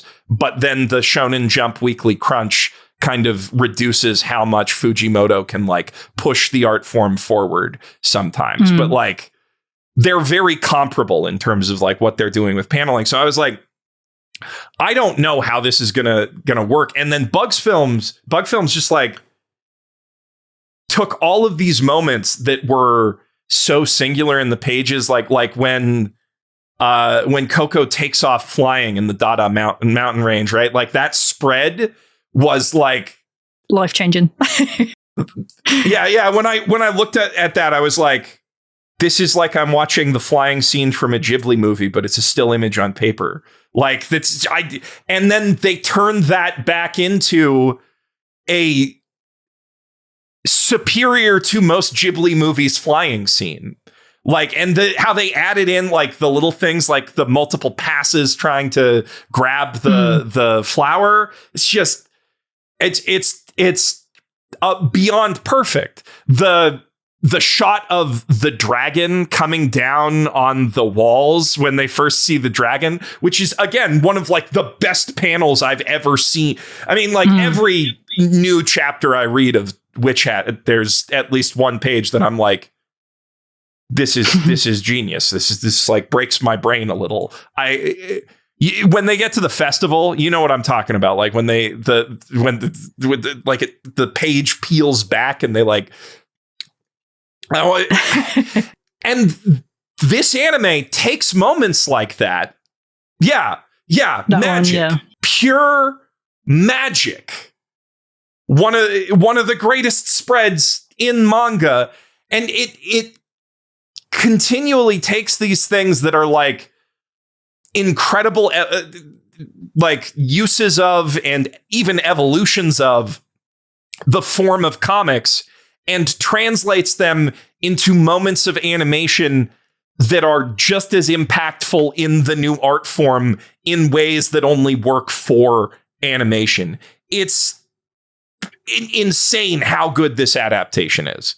Like, I every episode blew me away, but I mean, especially the first one. Every time they do that, like, flatten the image and turn it back into a storybook, or the storybook turn it into animation, I'm just like, oh, I love this adaptation. As somebody who's already read through the manga, I think it is, if not just as good a work of art, then within like 99% of the way to as good as the manga is, which is crazy. That's a crazy thing to say, because it's one of the greatest comics ever made in any country. I could not agree more. I think it's one of those cases, like you touched on, like the technical aspects to the manga are some of the best and are some of the attributes that only comics and manga can do. Like, you can't really do the paneling in manga that you could in animation unless you did like a really, I don't even know, like a really weird kind of set out, I guess. Like you're just not going to have that same impact. Like Hakume and Mikochi makes me think that's one that kind of did the multi-panel effect, and it's weird. Yeah. It doesn't work the same on a screen as it does in the book. I think there's just something different as well. Maybe not for you, Geoff, because you didn't read it physically, but literally opening the pages to those panels as well is in and of itself its own special kind of moment. So I think Bugs Films had like an insane challenge to do. And I think you can tell that they knew the paneling was a massive thing, because it's referenced in the opening. You see when, I believe there's like 2 or 3 shots where there's literal panels themselves that they're interacting with. So they clearly knew like it was so massively important to the manga. But again, it's one of those things that you're not going to do it better than the manga, because the manga perfects it. So they do what they can do best, which is animate. With what they have, and that's just pushing the scenes to their limits, if you will. One thing I did really like that the anime did that is kind of missing from the manga is the scenes including the mom. They're missing from the manga. And I mentioned it in my video that I really, really liked those additions from a storytelling point of view. Because I think you get slight mentions of her mom, but you don't get like when you see her mom kind of appear behind her when Coco's drawing the first kind of it's like the line of the spell, or even the flashbacks to her being really friendly with her mom and clearly her having an impact on her artistry growing up. I really appreciated them adding that in. I'd love to know if Shirahara Kamome had any involvement with that, because I know she talked with the studio. Yeah. Because I think the only thing I've seen about Witch Hat that people, I wouldn't say it's complain, that's not the right word in any way, shape or form, is kind of the lack of older women, minus Elira, I believe is how you pronounce her name, and motherly figures in general. So for me, having those additional scenes in the anime actually really, really worked in the anime's favor to me. I really enjoyed them. For me, episode 1 was actually quite a challenge, because as good as it was, I felt like it was such a abbreviated version of what I remembered from the manga. Like, I just felt like everything happened too fast, and I really didn't I didn't have the moment to wrestle, the empty space at the end of the episode to wrestle with what I was witnessing.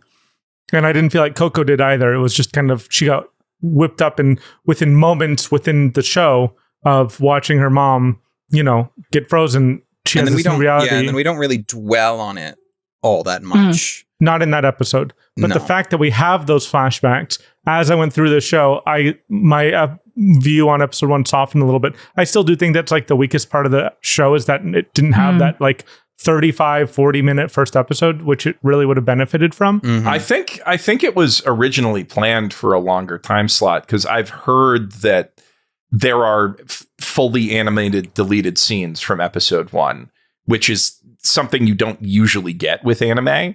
Yeah. Don't tell me that. That makes me so sad, because we live in the future. It doesn't matter what the TV says. Most people are going to watch this cartoon online anyway. Yeah, Goodness. I might have misheard that. So like, don't release the book films cut.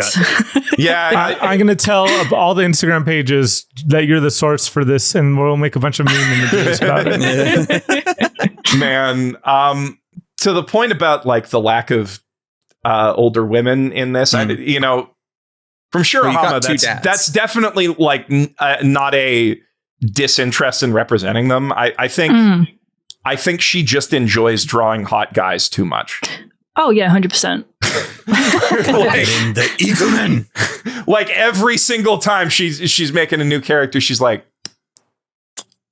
I could just cute girl do or another hot guy. Cute girl or hot guy, hot guy. Or even older woman or hot guy, or older man or older gentleman with slight facial hair, or well, in the anime, the facial hair is not. That is another complaint about the adaptation. Yeah, I saw that. That is an ugly ass beard in the anime. The goatee. Extremely hot. On Olrogio. Yeah, extremely hot in the manga. Complete like unk stuff in the anime. It's not good. It didn't come off to me as like the best thing that they could have done, but I'm like, okay, I get what you're going for. And if this is the worst thing about the anime folks listening at home, it's a good cartoon. Yeah. Sorry, Dani, you're saying? No, I was literally going to say what you just said. Like, if that's the worst aspect you can think, then like that kind of speaks for itself, really. Yeah.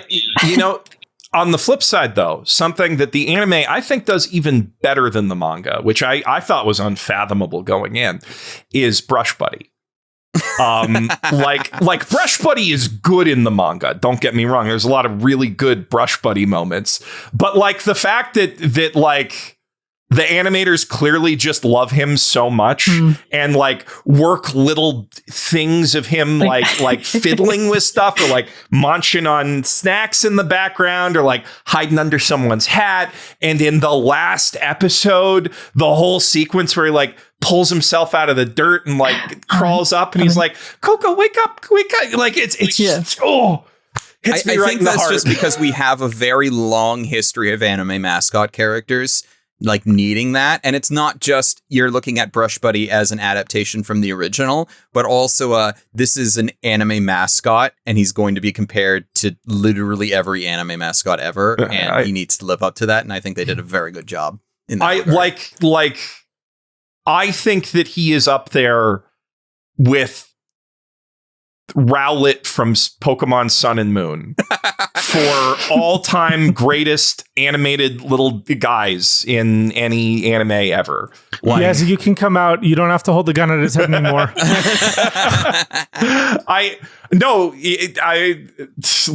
the one thing. No, actually, I don't think she would disagree with me on that, even though Rowlet's her favorite guy. Yeah. But like, yeah, just Brush Buddy with the addition of the noises too. I think really elevates the whole Brush Buddy experience. His like little beep beep beep beep beep. Mm-hmm. See, for me, knowing that Shirahara Kamome is a massive Star Wars fan, it comes across to me as like how you feel about the robots in Star Wars, especially like R2-D2. Like the sounds, the kind of, I don't know if cuteness really applies to R2. Oh, no, it applies to R2-D2. I would say R2 is the closest thing to cute. Like, definitely more than 3PO. I would say BB-8 is a little cuter. No, BB-8 is BB-8's like manufactured cuteness. Forget that. R2's way cuter. Isn't that technically Grogu? Yeah, that's Grogu. Yeah, but Grogu actually is cute. So Grogu's really. I mean, Grogu has Muppet benefits, right? Like Yeah. Grogu is literally a Muppet. That's the we need greatest art live form. action Brushbug now. Yeah. Just little. Oh god, a live action witch hat with a Muppet brush bug? Oh. No, let's not. That could go wrong so many ways. I don't want Timothy a live action. Chalamet key free. We haven't even published this episode, and Netflix already is tracking us and getting it into production right now. God, no. All right. Then I want to bring up the only like real negative that I have with the series. Okay. Which we briefly touched on before, but I think it's also a thing that I have for a couple of other times in the series, which is, especially in the anime's case, it's absolute goddamn love of cliffhangers, especially when like sometimes I feel like emphasis is put on them and it doesn't need to be there. I don't feel like a lot of the episodes ended without needing to be like, okay, well then here's the reason why you need to come back. And I'm like, I didn't need a reason to come back. I was already locked in. You didn't need to be like, oh, well, will Coco lose her memory? Find out next time. And I'm like, no, we know she's going to be fine. We don't need to do that. Is Keyfree actually an evil mofo because he's wiping memories of people? Find out next time. I'm sorry you hate drama. It's not the matter of drama. It's more of I feel like sometimes those cliffhangers were dropped and they stopped me from being able to properly like digest the episode that came before it. So like when the Knights Morales show up at the end of the episode that they do, I feel like that just took over the conversation as far as like what was going on in the moment, because that was the cliffhanger and we didn't really get to process all of the stuff going on with the merchants and the river and all of that, because it's no longer important because the Knights Morales have shown up. And it's like, I feel like that happens a number of times throughout the show. And then you get to the end and it's the like, ending's bad. It's one of those, okay, ideally they would have finished the arc. Ideally, they would have finished the arc, and I understand that had they not entered the arc to begin with, that probably would have been a not great way of ending it either. But what they did, was so cool. Was so sick. I mean, I'm like gonna be riveted until season or it's core 2 or whatever it ends up being drops, right? Like I'm like, if they didn't promise us season 2 at the same time, I'd be with Tristan, but they did. So it's like, do we have a date for that though? Yeah, and I who cares? Like, I've still got. I care. That's why I care. Do we have a date? Give me a date. It'll be done when it's done. Bugs Films times. I waited 22 years for Super Troopers 2. You can wait 2 years for this. Yeah. But yeah, like so. Did you know there's a Super Troopers 3 coming out this year? What? Did you know there's a Super Troopers 3 coming out this year? I know now. Huh. Wild. I'm so sorry, everybody. I just found out yesterday. It blew my mind. But no, like, if I was to point out anything that I dislike about the series, it's the cliffhangers. Is the cliffhangers. And it's like, in retrospect, later, once we have everything and the adaptation is a lot further along, none of that will matter. It won't, because it's like everything is already there. You can just keep watching it and doing it. Watching it week to week was pain. And you're not the target audience, Tristan. I know I'm not. I hate to cut you off, but everyone loves to binge. That's the cool thing now. That's what all the kids are doing. They're binging their TV. That's fine when it's out, but like when it's airing, like I don't think I would have been able to sit and wait until the end of the show to watch it. You had to watch it. Then that means this is a better advertisement for the manga than most anime, which is a good thing and a net positive for society. I think my only concern with where it finished is that when it comes back in season 2, because we are like 80% of the way for the arc, you're going to have a high, but a very short high before it dips again back to where it should start. If it was a traditional any other series, it would start at the beginning of another arc. Yeah, but I just feel like it's going to start at a weird point. I actually don't think that's a huge problem in turn. Like, we did, technically speaking, get to the climax of the current arc, right? Like, it's the fallout from here? I mean, it has a lot of questions. It leaves a lot of mystery box questions left open, and like, but for starting a new series, when I was in the Vancouver Film School, when I was learning game design, there's this concept called an interest curve. And like, I feel like a lot of our instinct towards storytelling is like, oh, it should start like chill and then build up, right? Like that's kind of how you want a season of television or a movie to go. But really the way that like the most effective way to grab somebody is to start with like a really big burst of craziness and then drop off to something normal, build up to the level of craziness that you were at by like the midpoint, and then exceed it by the end. And that's how you create a feeling of like, I'm invested in this, and also this was really satisfying by the time I get to the end. And thinking through where the next couple arcs are going, I do think that's what it will work out. But it is also kind of like the Don split core problem. Not as bad, because Don obviously like cut off on like a stupid point, a very worrying point, and like something that could have used some resolution. For, I mean, I also want to quibble with something Tristan said. Oh, actually, go ahead, Geoff. Finish yours. Well, I was just like, when the second core comes out, which I should be sooner, right? Because I think that they were working on this like it would be a 24 episode season, and also a big part of why this took, like 5 years to get through pre-production was because they were going back and forth with Shirahama on the visual language of the animation, which they've now already developed. So it should be faster. But once season 2's out and it's a complete piece, in the same way that Don, that gap is no longer a problem. It won't be a problem once we get it, and hopefully nothing messes up between now and then. Yeah. That's the thing. Fingers crossed.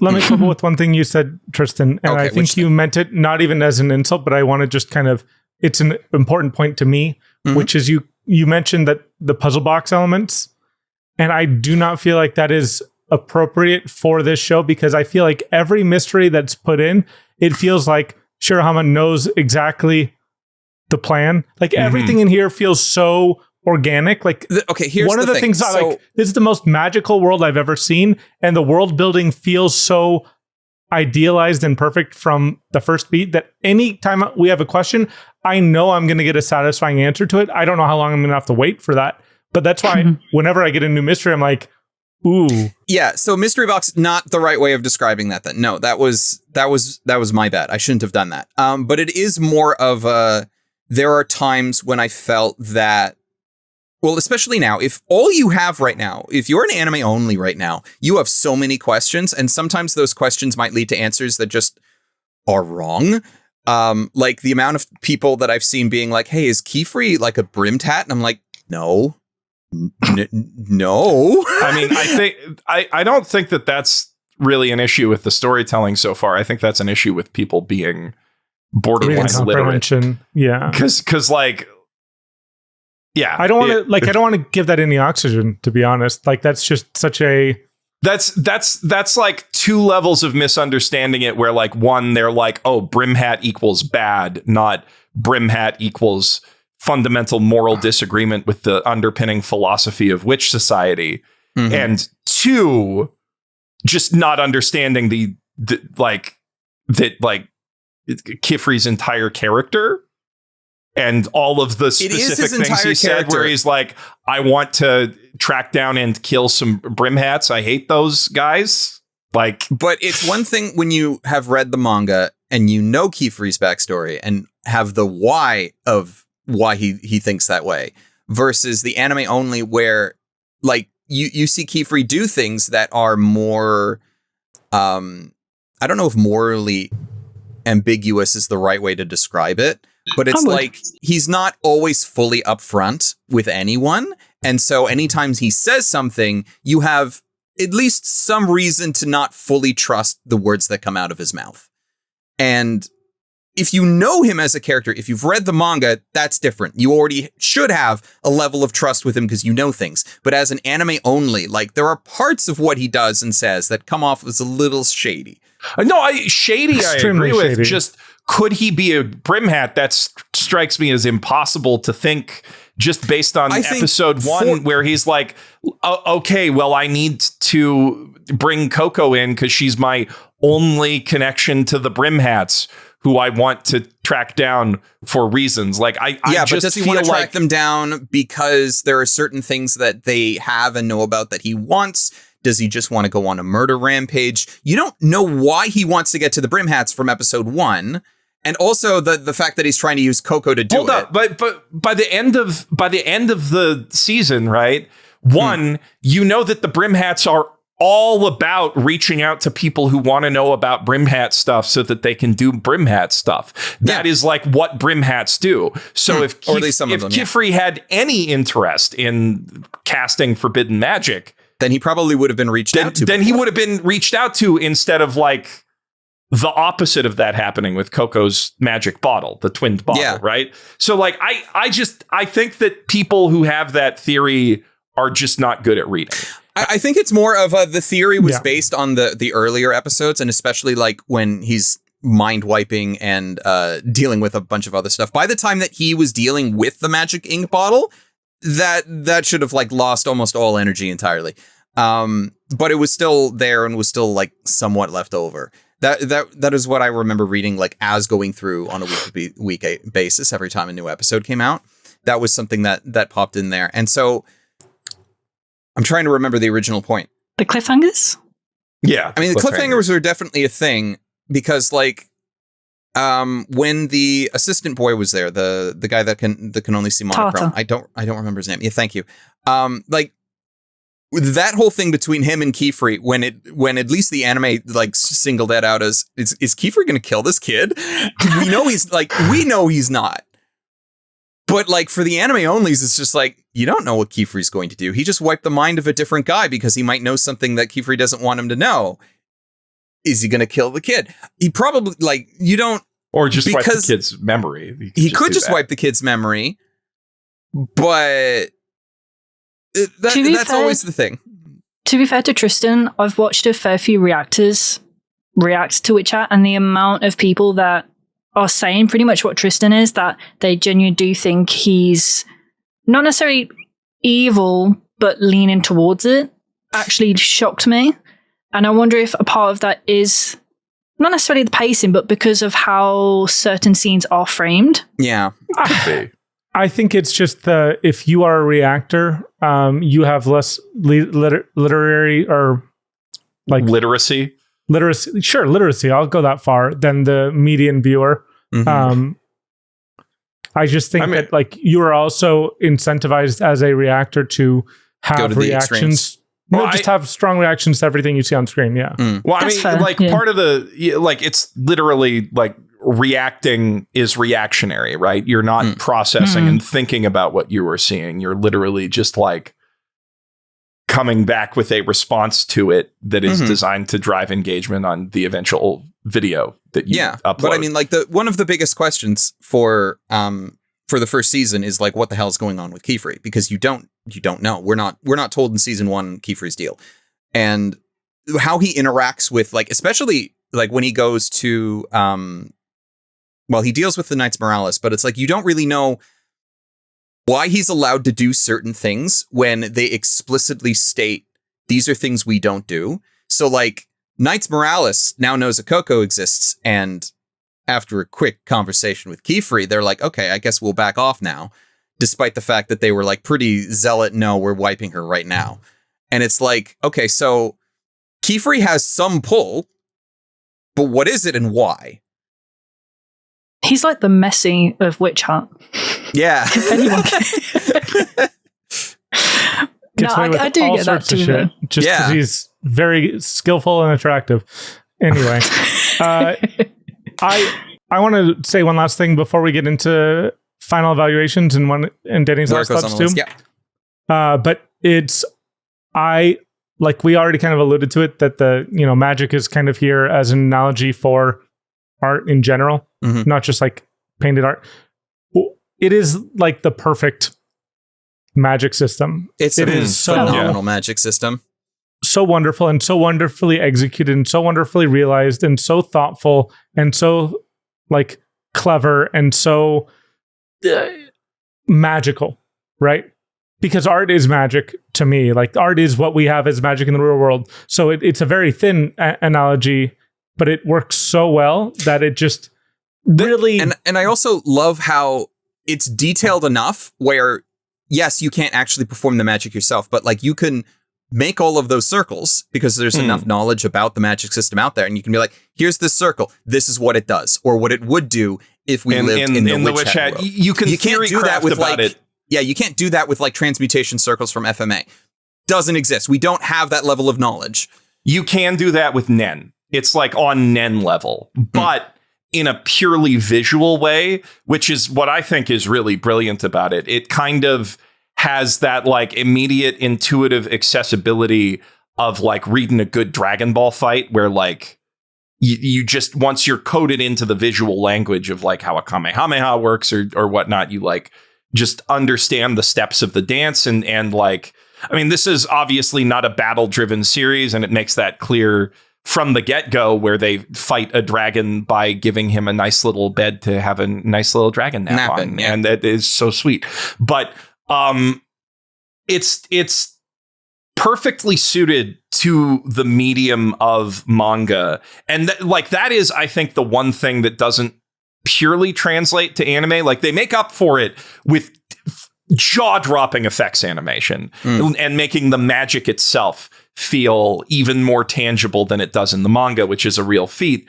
But the really cool thing about the manga is that each spell circle you see feels like a puzzle that you as a reader can pore over at your own pace. You can like, if you want to pause your reading and just like sit down and like try to understand every aspect of the circle. And you like, I guess you can pause the anime to do that too, but it's just so perfectly suited to the way like the way that you read a book in general, but specifically the way that like a kid reads, right? It feels to me like the fairy script in the on the borders of Artemis Fowl books, right? Or the Hobbit, for that matter. The Elvish, the Elvish in the border of the Hobbit, which is where Artemis Fowl got that, obviously. Oh shit! And this is like a true Book like 3 doesn't 5 have to it. 99. Like I've made this analogy to the board game. Sorry, like this is truly an all ages anime in like the 5 to 99 range. Doesn't matter what age. There's something here for you to get. Like I could show this to my kids, and I could show this to my grandparents if they were still with us, and everyone would have like something to really appreciate from it. And it feels timeless in a way that so few pieces of media do. Even in the world of fantasy, where you theoretically it's not of a time and place as much, but it really feels like a immortal piece of fiction that I will be talking about in 50 years. Yeah. I mean, that's the thing, right? Like it works so well as like a magic system for people who are nerds about that. But then it also feels like an organic part of the world. Yes. Right. Yeah. And that's like, it feels like real magic, not like a systemized, say some fancy words and things happen. Yeah. And not Brandon Sanderson magic, which not that there's anything wrong with not that. There's I quite anything wrong with enjoy me some Brando Sando, but like his magic system's like one of the best parts of his. Yeah, but it doesn't create that the sense of wonder that you get. It creates a sense of very satisfying step-by-step shonen battle understanding of cool stuff happening. I like Brando Sando. I'm not saying I don't like Brando Sando. I'm just saying this is on like an Earthsea level. This is on like the rare bits of Gandalf evoking magic in Lord of the Rings, where it's Dani, primal and elemental and where would you put this on the list? What is how do you figure this as one of the best anime of all time? I might be biased here because You're and allowed. this might be a hot take because you've got it at 5. I mean, you're allowed to say 1. I actually couldn't get into Frieren. Okay. Wow. Fair. And and I haven't seen ReZero. Mm-hmm. So I would be tempted to put it on par with Shahei Firu. Okay. That's I think that's valid. I think in terms of the only thing that holds me back from 100% agreeing with that is that right You now have the read adaptation's ReZero? not complete. Yeah, yeah. And also, I do think that if you read ReZero, or if you watched ReZero, or read it for that matter, because it's good ass books, I think it would probably I think it would grab you in a way that Frieren maybe didn't. Because I understand where you're coming from on Frieren. I like it quite a bit as like an emotional story. But if we're talking about the things I really love fantasy for, like the world building, Frieren is the weakest of the big 3. Yeah. What? I would completely agree with that. Okay. How well do you understand how magic works in Frieren compared to Quite well, actually. Yeah. like mana processing? Sure. Okay. Not just But, mana like, processing, but like how the mentality of magic works, in that magic is more of a mental game in Frieren than most other places. Like just the idea of you need to be able to visualize what you want to do. The mental side of casting magic is metaphysics. Yeah. It's really interesting in Frieren. Like, Yeah. I don't Like, think it's as quote unquote it's- magical, but it's like very well fleshed out even within the first season. Yeah, I and it's a very different kind of magic from Witch Hat, obviously. Yeah. But it's like different strokes. So like to me, if I'm thinking like the big 3 fantasy manga, I think that like Witch Hat far and away has the most interesting magic system and general world building, right? With the politics of it and how we eventually get to questioning like how well justified is witch society, and like, you know. So I'd have to stop you there on the eventuality there. If we're only talking about what does season 1 of the anime showcase. Like, I even agree all with 3 you. of them, because Delicious in Dungeon may get there as well. It may. I believe it will. Season 2 would bump it up. Yep. 100%. I believe it. I believe it. Delicious in Dungeon, specifically on its explanation of how magic works, is one of the most satisfying story turns in anything I've read. And that's not in season 1, right? Like, I'm not forgetting something crazy. No. there not are yet. hints at it. But it's not there yet. Yeah. All right. So from the season 1 of the 3 shows, you're factually wrong. No, but from the season 1 of the 3 shows, I just like, I like Frieren a lot. Right. And you know, like Frieren has the advantage of a full 24 episodes. It does. That is Which, the thing. You know, That like, is very much of a thing. Yeah, but how different would our feelings on Frieren be if it was only the first 12 or 13? Here's the other. Okay, much. here's my continuation of that. Is like, in my eyes, in season 1 of Frieren, the best half is the first half. Yeah. Like, that's like, once it started to get less episodic and it got more into like the mage exam, that's where it started to dip down a bit. Still really high, and it's still one of my favorites of all time, but I far and away preferred the first half of Frieren. So like, if we were even only to judge 12 by 12, I put Frieren above most. See, to me, like the appeal of Frieren is in its interfacing with the text of other fantasy stories, right? How it like drills down into this kind of universal Tolkien-esque Dragon Quest-y type of fantasy world, right? And like the day-to-day life within that we see.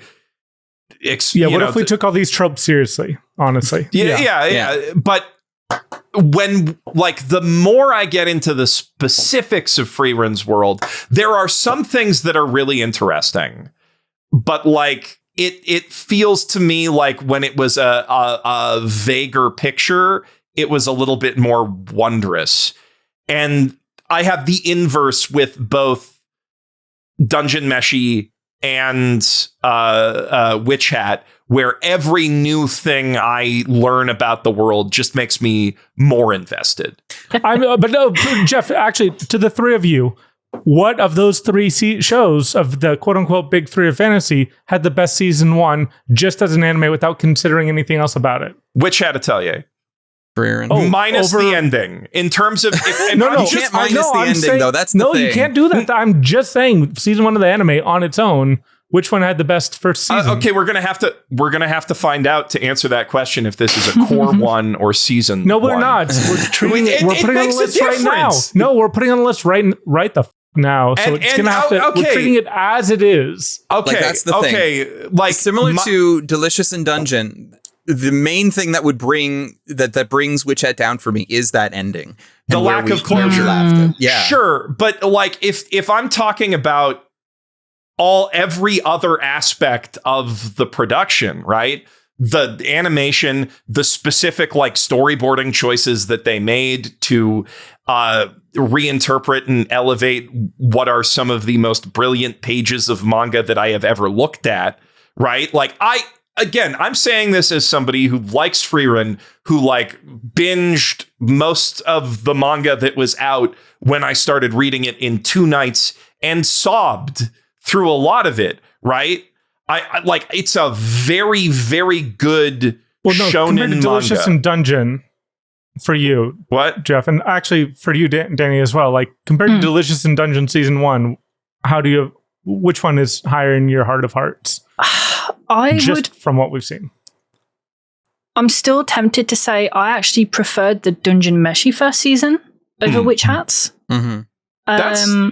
Which I think is actually not the most common opinion, but I think Trigger did a phenomenal job with Delicious in Dungeon, and I really liked where it ended. Which, yeah, because its ending was pretty.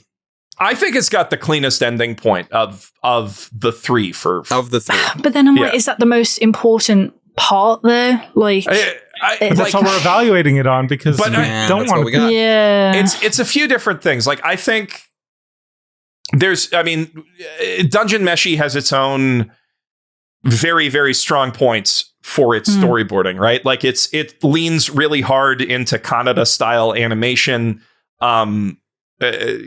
which is like what Trigger does with everything that they do, and like that's very striking. And I think that structurally, as an episodic TV show, Dungeon Meshi is the strongest of the bunch. Like, I can think of a few Freerun episodes that are stronger than all of the Dungeon Meshi episodes.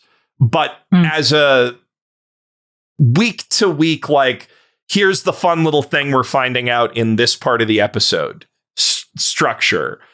So Tristan, just between Delicious in Dungeon and this and Witch Hat season 1, I would put Witch Hat above Delicious in Dungeon.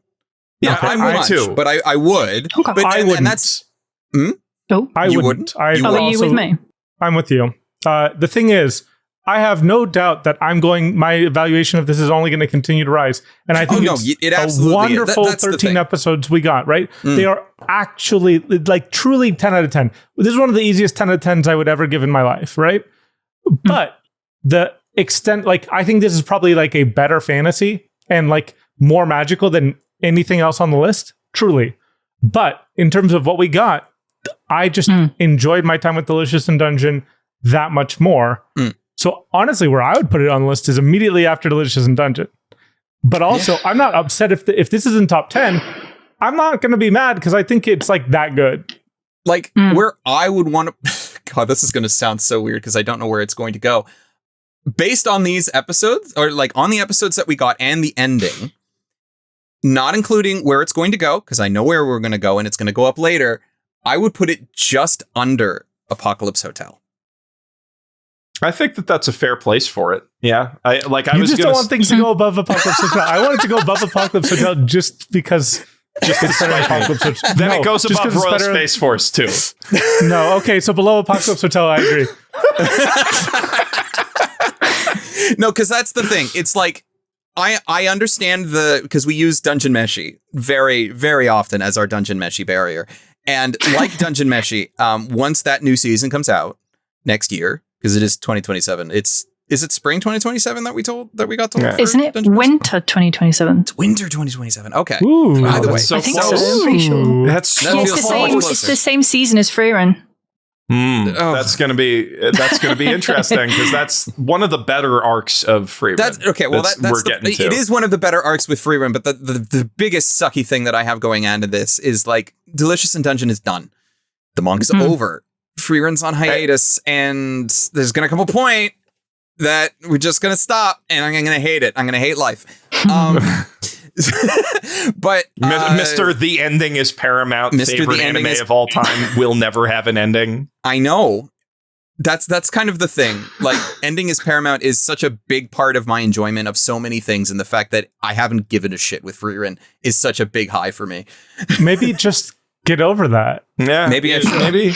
Although on the flip side, like Dungeon Meshi is, no spoilers, building up to one of the greatest endings I've ever read or seen in anything. Cinema. Literally FMA tier.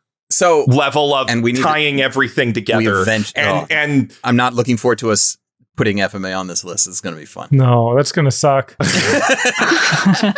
yeah, But no, I understand. I understand putting it in and around Dungeon Meshi, but it's like there are so many good parts about the production and things that it's like, so like when I have problems with the ending, and I don't know if like the pacing is technically the thing that is my problem. Pacing's probably not the right description, but it's like the problems that I have, I know are going to be gone eventually. They're not gone now, but they're going to be gone eventually, assuming Bug Films doesn't shit the bed. They might. So number 10? I'd like to have hope that they Let's won't. put it over Odd Taxi. So No. that's hard, right? Like, see, I was kind of just messing with you by saying Royal Space Force, but like I do think that that's actually a really interesting point of comparison, because that's one of the only anime I can think of that is on this level of making a world feel tangible and complete. Yeah, I agree. They're very similar in that way, and I love them both for that reason. But then almost by that logic, I want this to go under Royal Space Force until we get more. Sure. I feel like that's Underneath fair. Apocalypse Hotel. Yeah, right under Apocalypse Hotel. I'm happy with that. I'm happy because it's above Belladonna of Sadness. My God. It is such a difficult one, 'cause if it was a too cool, Yeah. like it would. This be would be higher. a very different Like, conversation if it was too core. It would Like be if we different, yeah. just gotten to, them, the whole underwater segment of the manga or there's just, I'm hopeful as well that season 2, once we get it, will hopefully have a better stopping point and not in the middle of a goddamn arc again. I'm hopeful that they don't do that, but they might, because that works really well as a cliffhanger. But who knows? I mean, I don't even know where they're going to end it. That's what. Like, I That's feel like what they I'm worried could about. actually do that again. Where are they going to end it? I thought I knew where they were ending this, and then they did, and I was like, was that it? I thought there was going to be like one episode left when I was like on episode, or 2 episodes left. I was on episode 12. I was like, oh, okay. I was watching it with my friend. I was watching episode 11, and I was like, okay, we're going to get to episode 13. I was watching it weekly with my friend, and when we turned on the final episode, we got the opening credits, and I was honestly expecting the final episode of this season to not have an opening credits, because we would instead use that time to help solidify things. So then when we got the opening credits, I was like, oh, this must not be the last episode. And then it ended. I was like, what is this? So, Dani, are you happy? Number 14 on our list for now? Yeah. For now. Yeah. Satisfied? It will go up eventually. But before we let you go, where can people find you? You can find me at linesinmotion on YouTube, on Twitter, Bluesky, TikTok, but I don't use it so much. And I think that's it. Oh, and Patreon, I guess, You as well. should. TikTok, the TikTok community would be very better off to have you. Yeah, Like some nice, thoughtful analysis going on for once. Book Talk would probably appreciate your work, I think. To be fair, like I'm wanting to make a second channel. I've got a massive bookshelf that's coming in, kind of like what Tristan's got in the back. So I can have that as a backdrop and just do some like very easily edited stuff compared to my main channel. Mm-hmm. So I could always do that with TikTok, I guess. Yeah, I'd recommend it. I think it's a good way to build your brand, as they say. Well, or rather, I think the internet would be better suited to have your opinion around more frequently. Thank you. Thank you for sharing it with us. That's a less cynical way to say it. Yeah, thanks for coming on. It was good having you. No, it was really fun. It's not very often I can talk Witch Hat so passionately with people. Especially with how Avex Pictures has been handling video essays and stuff. That's a whole other conversation, though. Bye.